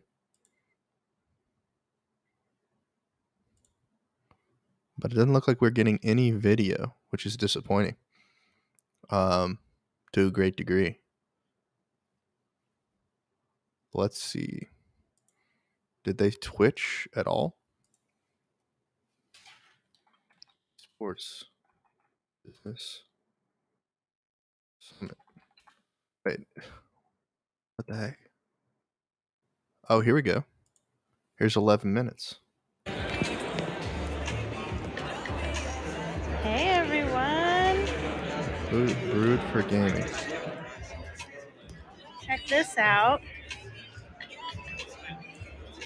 I'm at the Esports Business Summit here in Las Vegas. And we are checking out day 1, just finished Hamlin's and Daquan, part of the NRG community. And sorry I have my mask on, but I'm excited to be here nonetheless.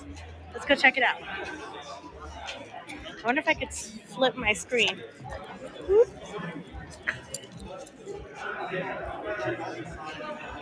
There we go. All this content I is from can't 2 years tell ago. if 3 years anyone ago. is in the chat. Go ahead and say hey if you're here.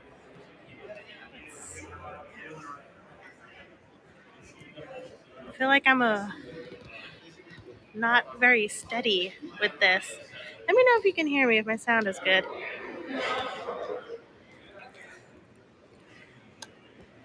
So last year, the Esports Business Summit was online.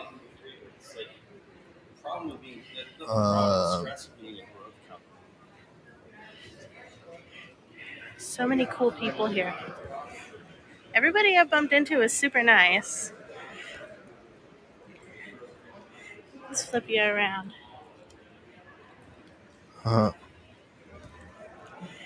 So right now Interesting we're language. heading on over to the expo hall, and there should be some really cool setups over there.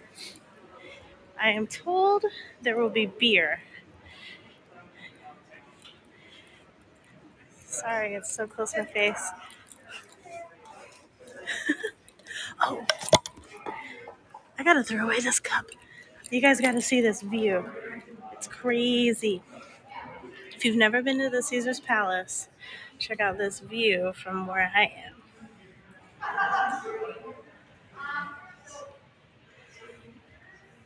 Isn't that amazing? Like, get out of here. Okay, all right. Hey, Matt Loves Pizza. I'm at the Caesar's Palace. Where are you? I am at the Esports Business Summit. Look at the pool over here. So, fun fact, I know nobody picked fun fact, but this pool right here, that's an all adults pool. So this is my favorite pool in all of Las Vegas. And judge me not, whatever. You can go topless at this pool and nobody will say a thing. I didn't realize that you could like see the pool from here. So I've personally never gone topless, but it's topless, which means there's no kids, which means it's quiet. So I'm loving it there. So hey, Hawaiian Deluxe Play, you're eating tacos. Hey, Bran, what's going on? Yeah, tacos sounds really good. I haven't eaten since this morning, so I am a little bit hungry. I got here a bit early, and I had huevos rancheros, which was pretty darn good, down in their like quick cafe. Okay, so let me step it up a little bit. We are heading over to the expo hall. Here it is. Boom. I already ran into my buddies from HyperX Esports Arena. So I want to go stop there first and see what they got going on. Matt Loves Pizza, where did you get your tacos from? Because I know you're out here, right? Over here we had a speaker green room. Oh, here was another cool breakout session.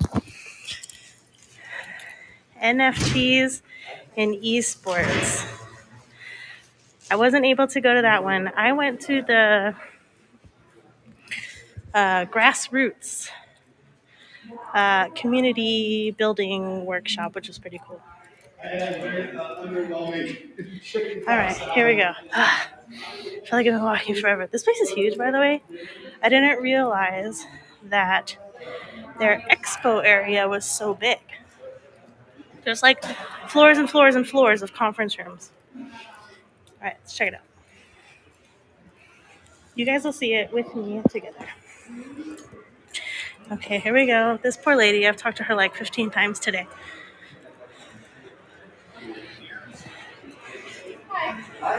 Okay. I made it, finally. Yes. Yeah. Thank you. Booth is to your left and food is to your right. Ooh. And they're walking around with canapes. Canapes? Really? Yeah. Okay. Okay, canapé. I can dig it. All right, here we go. It's like really warm in here. Okay, so here we go, guys. Oh, check it out. Huh? I know we're brewed for gaming, but how about this setup? I did say I was hungry. Let's see what we got. Oh boy. It's like kebabs. Yum. Okay. There you are. I'm like, I know there's a Red Bull and waffle. Oh, there's more food over here. Check that out. Okay. Oh, hey. Hello. How are you? Good. I think I'll grab one of these guys. Yeah, they're delicate. Oh, they are. Oh, I missed him. Oh, darn. You just have to put it on a I'll napkin. just grab the meat, if that's okay. Thank you. You can slide it over with your stick if you want. It's all right. Thank you. Cool. I'll eat the meat. I didn't need the bread anyway. Yes, Hawaiian Deluxe Plate. Let's eat. Okay, dude's got a Peroni over here. So let's see if I can find a beer. This will be the true Brewed for Gaming I'm experience. looking for familiar faces. Okay, like Air Force She's Gaming? got it all down. Okay. Hi, how are you? Can I please get the Hofbrau, please? Oh Dad would yeah, be disappointed Hofbrau. if I didn't get the Hofbrau. Thank you, sir. Okay, I gotta get $1. I think I have $1 in my wallet. All right. I'll come back for the $1. There's my buddies at Allied Esports. Check it out. All right. It's We got crazy custom printing. how I want to see people playing video games. This Where are they playing games is these people that are at this event at? Stream Hatchet? are the Peroni, behind what? the scenes I know, right? I was going to get a operators Peroni until I saw the of Hofbrau. all things What do we esports. got in over the here? Esports Foundry. Look, there's another eating station over here. Why are people not eating the food? This is crazy to me. I feel like more people should be eating. Okay. Flip it around. One conference room over, yeah. This is crazy. Okay. Cheers, everyone. I got my Hofbrau. I know this is at least a 4-star rated beer. Does this count as drinking on the clock if I'm still working? I think it's fine. All right, let's see the last bit of the place over here. The guy with more canapes. Oh, MSI. Okay. Sounds like they got a can of paste. Let's see what they have over here. Canopy.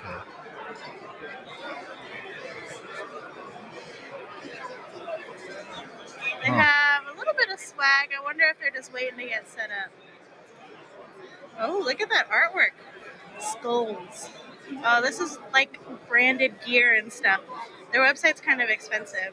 But I guess if you have the money, why not, right? Oh, look it out. It's a Palti. What do we got here? What else is over here? Oh, more food. Look, check this out. Oh my god. It's like a cheese tray. Guys, free merch. Yeah, why select? Like, that kind of looks like poke, but I'm not sure. What is that? Vegetables, practically untouched. Wow. Man, does everything Well, kind of and look intelligence just driven thrown marketing together? solutions. This seems like a popular spot over here. Everybody's sort of congregated around the food.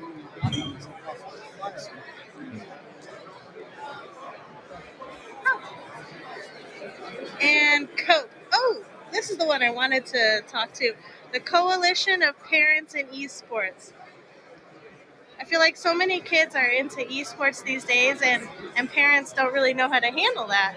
Pinch one. Yeah. Maybe How much more later. time do we have on Shh, this don't video? tell. Nothing. So I love that this cope is a thing. Hi! I met a friend over here. I also grabbed a Hofbrau. Cheers! I jumped into a Twitch stream. Oh, nice! Yeah, Oh, nice. we do a stream. Here, they can see my face. Where it's called Brewed for Gaming.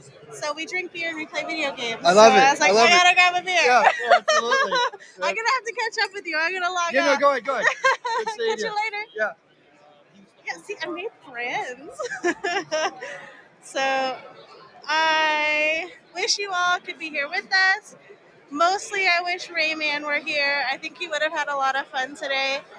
We could have divided and conquered, but look at this cool big room of people here. Like, Oh man. I'm so excited events are back, that people are participating, Oh look, and there's Paul you know, right there. look at people laughing and drinking and having a good time. So, thanks everybody who popped in to say hello. I won't hold you much longer. You know, I'm Buggies, here for gaming. Wish Rayman was here to cheers me, but here we go. Catch you later, guys. All right, well that was the one and lonely coverage of the event, which is interesting. Okay, well,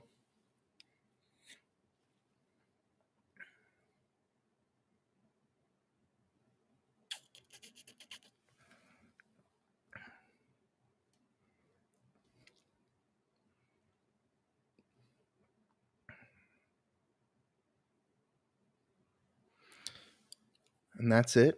Is that really it? All right, we'll do the Twitter thing. We'll do the Twitter thing.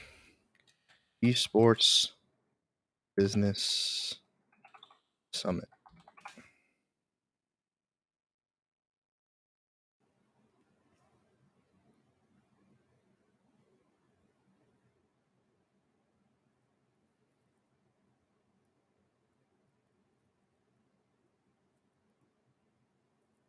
What is the CSA? Character Select Agency. Right.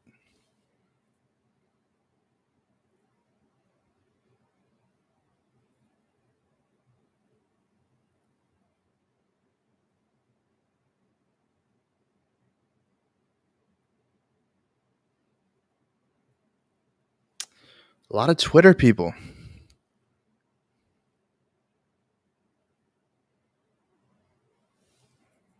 A lot of Twitter people.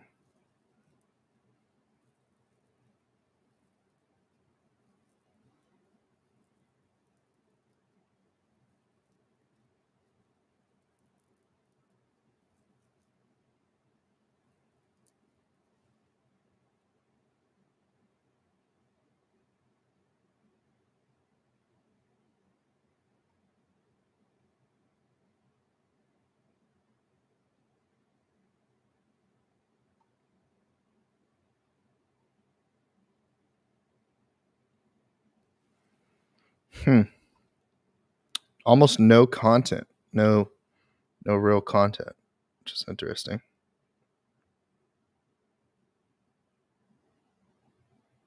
An esports business summit.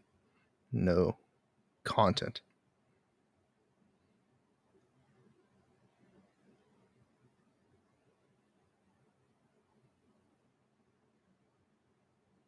This is insane. Oh.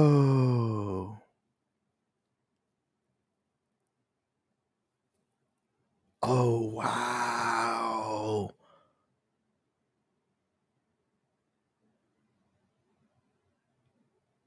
Oh, wow. Oh.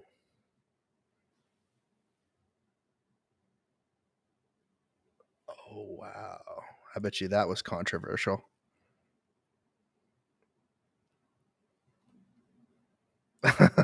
Oh, shoot. I better not have done that. Oh, snap. Good thing I'm on Esports Business Network. Twitter. Twitter is just filled with illicit things. Okay, so we saw everything that was there. That's just an unfortunate thing.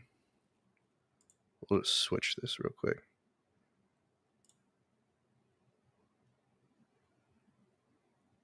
Okay.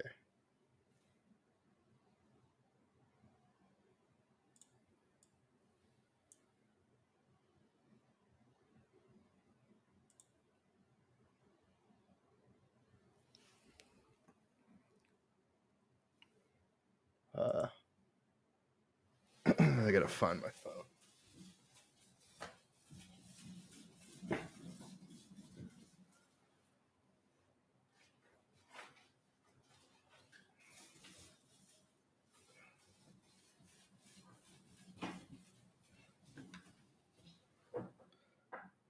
How is this dead?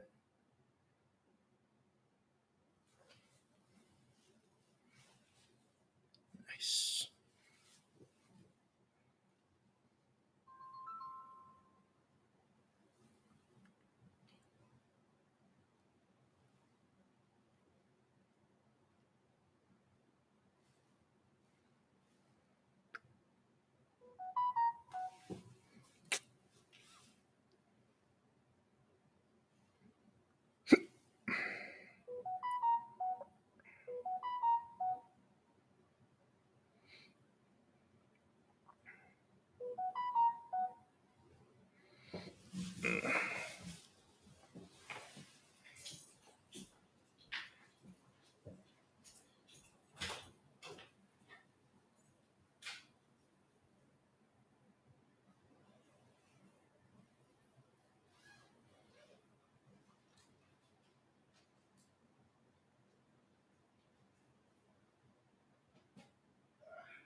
Well,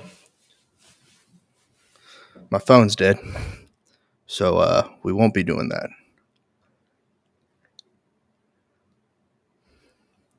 There's like no content there. We're not doing that. We're not doing that. We're not doing that.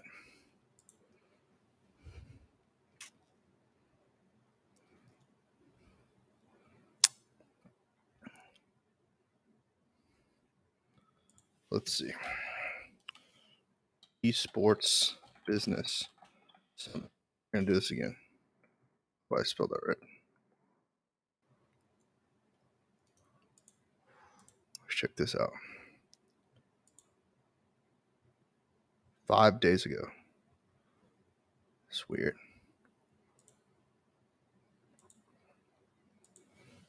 What was it? Esports Business Summit?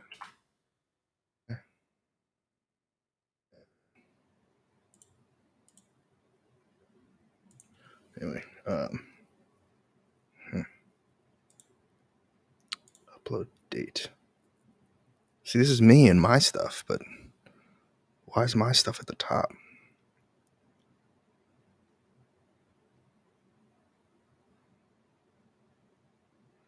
It's because I'm subscribed to it.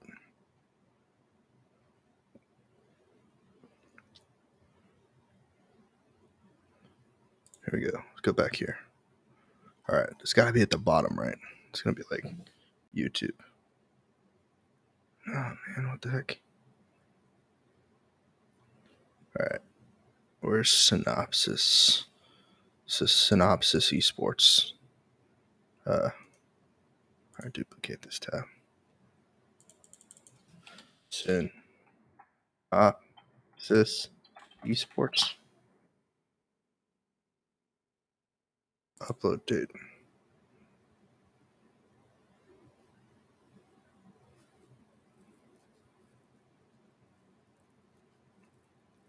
Oh, wow.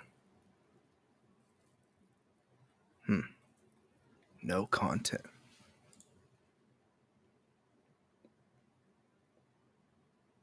What the heck? No content. So crazy. Video event coverage.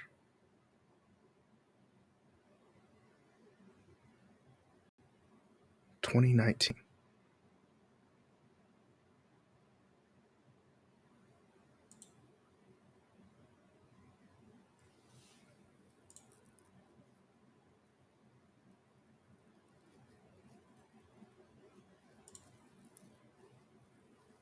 Is there like a registration for the virtual? No content. That's insane. I can't even believe it. There's no content. How can you have an esports conference with no content?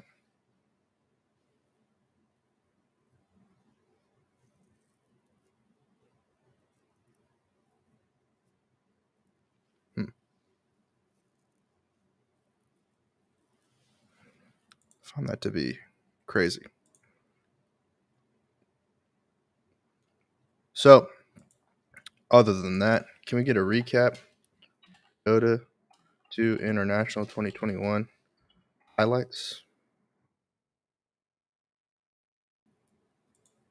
Welcome to the grand finals of the International 10. Team Spirit up against PSG LGD. I think it's going to be important to get the rune. Like, whoever gets the first power rune of the game is going to kind of get to decide what happens. You get your bottle refilled, but you also have the ability to make a rotation. Mira could be in a bit of trouble here. We'll try and hold back there with the X. He's got the stick charges, but he's getting run down here by Arme. One more hit will do it. Can he close the gap? He can't. Oh, stun misses. That's going to cost him his life. Not the start there that Mira was hoping to have here in the grand finals. He's out of reach of the Remnant. He's away. Space is there. Down bottom. Fate Beyond continues to push. The tier 1 to fall already here on Spirit's side of the map. Yeah, I think this is the most shocking part of this early game because I expected the Lycan kind of get zoned out by the Naga and the Naga illusions to defend them, but Let's see if they can get Army. They've got 4 heroes working on him right now. Ravage. He has the ult up. He's on the retreat up to the high ground, but they'll be able to get in front of him, close off his escape. Spirit will finally be able to claim their first kill here in the first 10 minutes, getting themselves on the board. So knowing that your lanes haven't quite gone the way you wanted them to, they must be like, okay, at some point now, once LGD gets items, they're going to come running at us. Look at this top, nothing to say. He's going to get the lead in onto Collapse. They'll drop the static some as well, putting no chance of Collapse being able to return fire quite yet with a potential Ravage. Doesn't matter though, he's able to walk out to the side. They'll go for the glimpse back on him. He'll simply look for the TP out, and there's nothing to put a stop to it. Collapse, realizing his strength here with a Hood of Defiance, he's got enough tank ability to just TP out of it all. Is the Ursa going to be too strong for you to kill? Or is it enough to just sleep away half the bullfight duration and then try to fight them afterwards?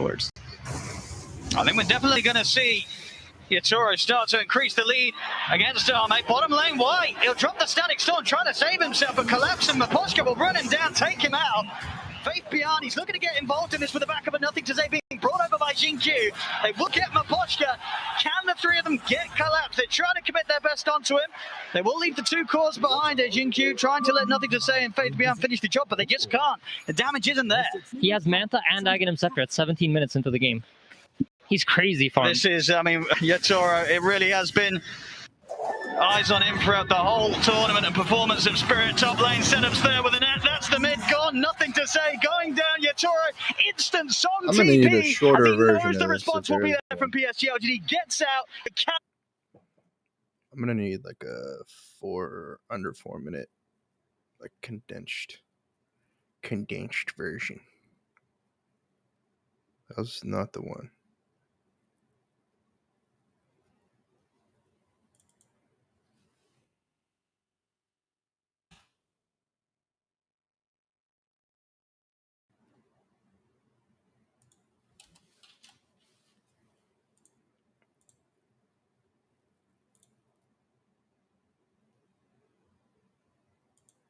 Here we go. He disappears in a matter of seconds. GG will fall as well. GG is called. Yours is there to stop the play. And PSG LGD will take this game. Why is this in? GG's got it over. GG, it's on.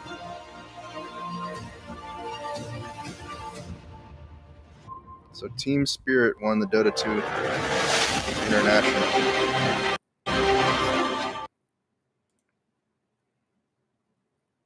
Are there any better? Is there a better clip?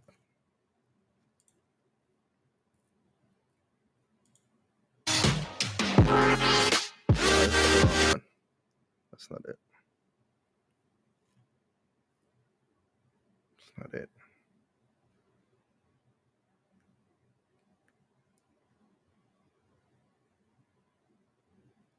That's not it.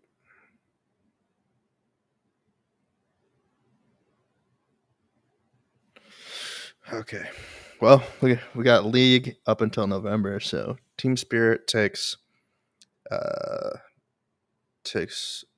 PSG. Interesting.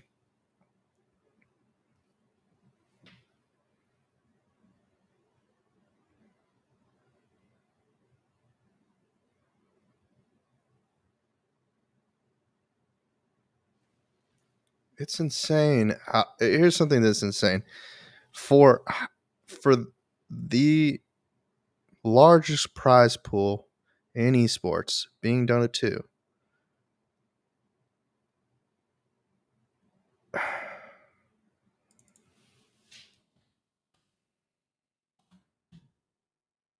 where is the coverage? We need under 4 minute clips.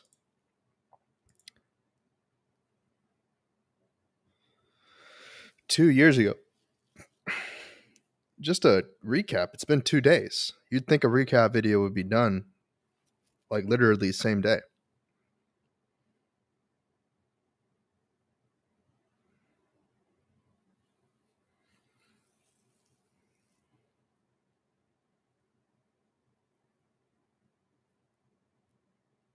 It's insane the amount of money that goes into this.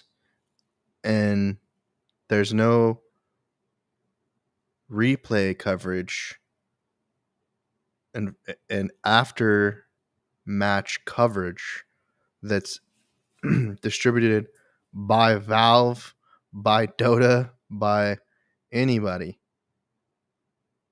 Like, where is the coverage? You have a location announcement, but this didn't even happen. That event didn't even happen. It was moved to Bucharest.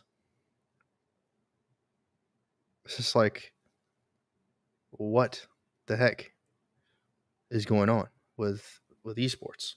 What's going on with this thing? We just watched coverage of a business conference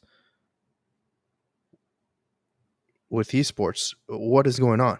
I'm completely lost. So anyway, this live stream has almost reached 4-hour mark, and I've drank the coffee that I was drinking all the way up, and I got some Dr. Pepper from breakfast that I got alongside my kolaches.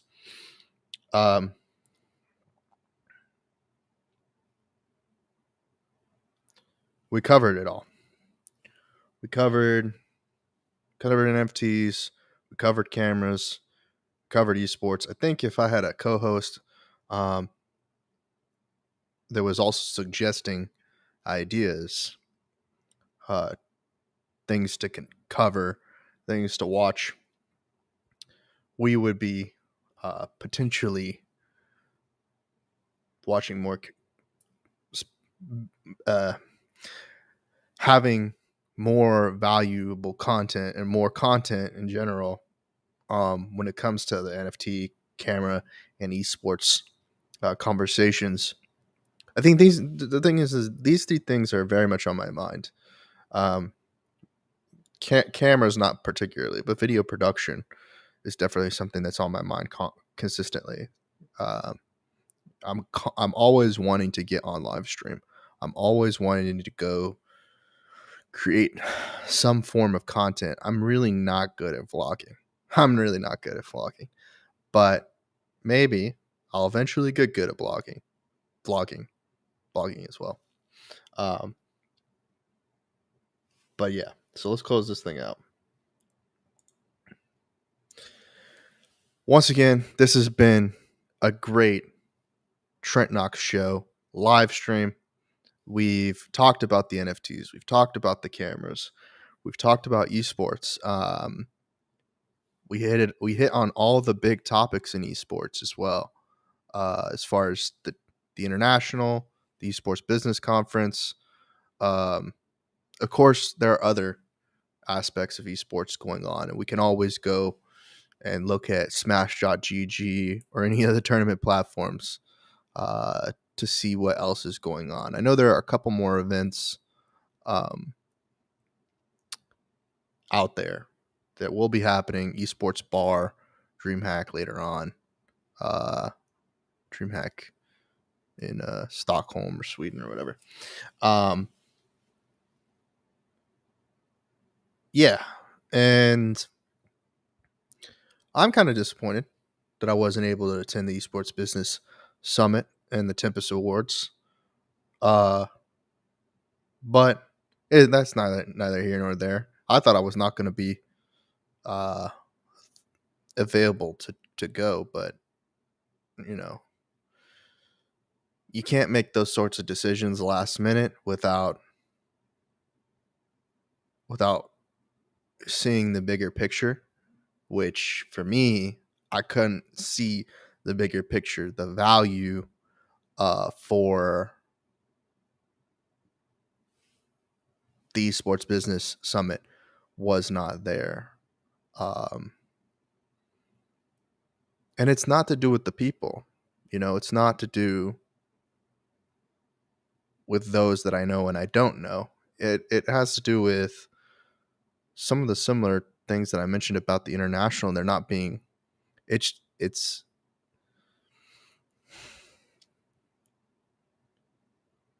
not well thought through. It's not 100% polished, and therefore seeing those missed opportunities, just like the directors and the producers and the people that are in charge, the leaders in these things, just failing to reach the bar. It's really strange. But then again, I turn that same statement on myself, and I think, well, how much could I have done?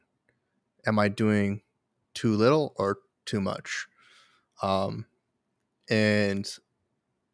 that's the sort of questions that you have to ask yourself when you are in the buzzword or emerging markets like crypto and like gaming and esports. Technology, I guess, in the form that it is today, but cinema and video production has existed for decades. So, and even in the digital environment, it has existed for decades. Though there is a cinema aristocracy that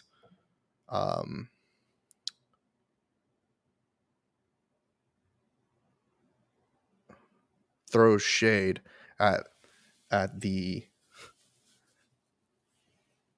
digital filmmakers, because how can you be a digital filmmaker? Film is a physical medium.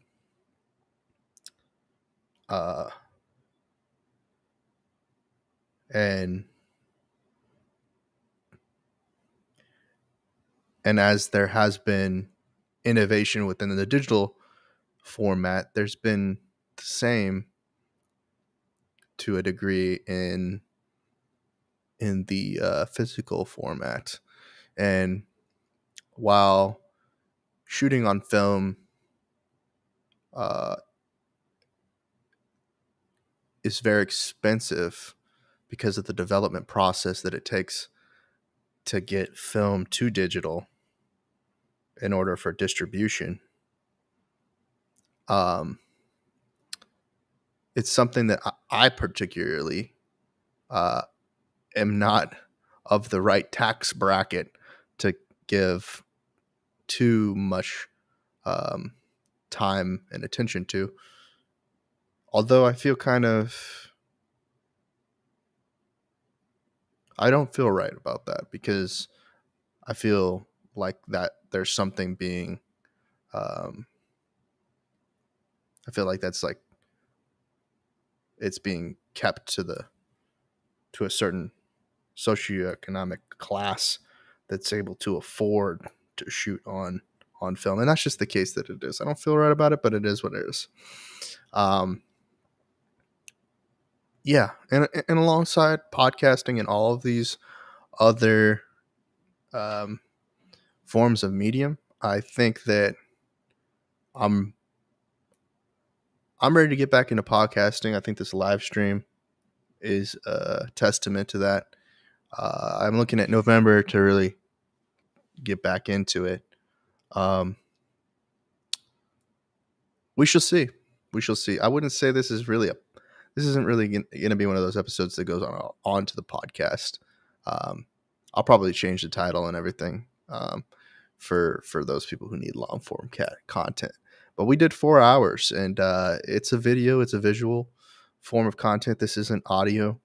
I was thinking actually during the process of making this that I should make videos that don't have on-screen talent, that I should be creating more like silent films or videos, silent videos with, of course, well, maybe with video with audio in the background, um, and just kind of shooting, content, um, stuff to watch. I think, having watched all those camera reviews, I guess that test footage um, was really what inspired me. And I said, like, okay, well, maybe people would like to see test footage of my janky camera operator equipment that I have. Maybe they want to see test footage from these devices. We'll see. I don't know how I want to approach that. Number one, I feel like I get the sense that I'm not producing the best content that I want out of myself, as far as like me getting the thoughts out of my head, because when I talk, I feel like I'm not saying all that's on my mind. It's like there's something locked inside, and just I can't, for whatever reason, get it out. And I feel sometimes I don't have the right vocabulary to get it out of my head, because I think about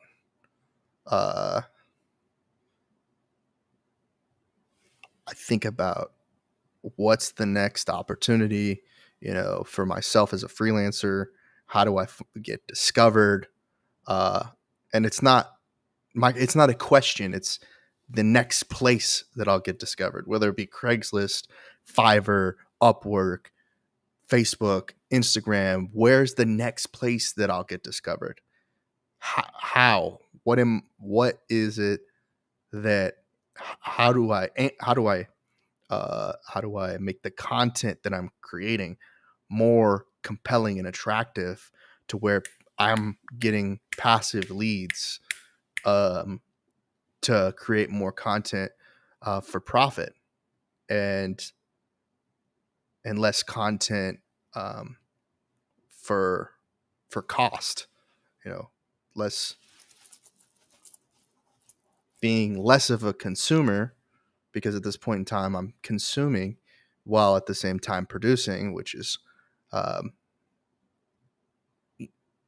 I guess is true of anything. But when you're producing with a monetary gain, it seems more,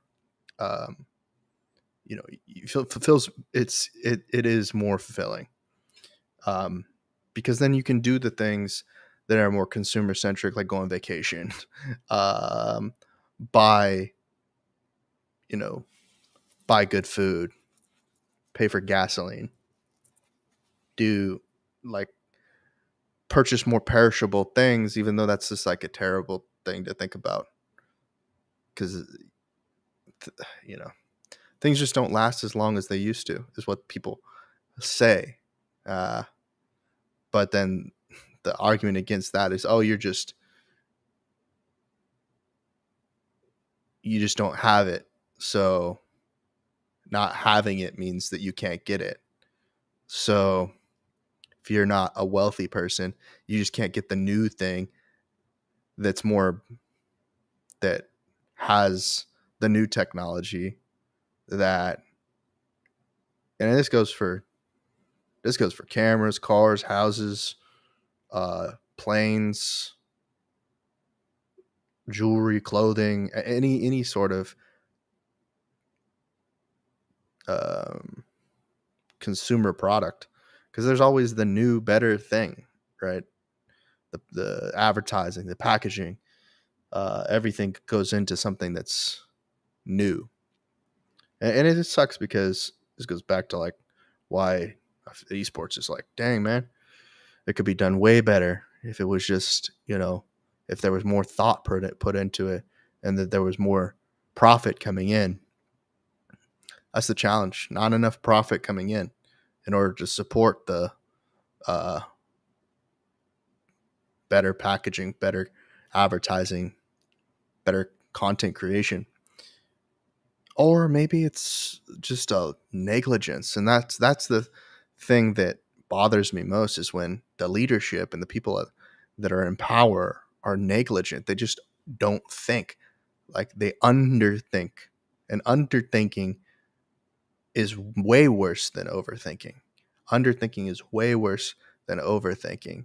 And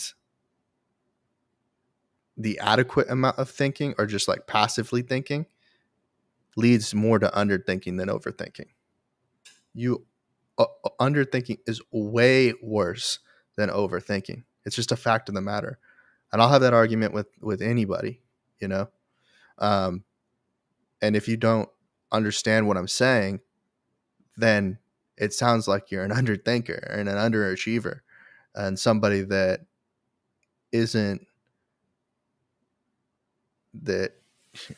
possibly gets a lot of handouts, and possibly somebody that has the easy ticket in life, got the golden ticket, multi-generational wealth or whatever, that makes it where you don't really, your social safety net is so high that you've never really experienced anything. So that's just who you are. Anyway, I'm gonna wrap this up. I'll see you guys on the next episode of the Trent Knox Show. Bye-bye.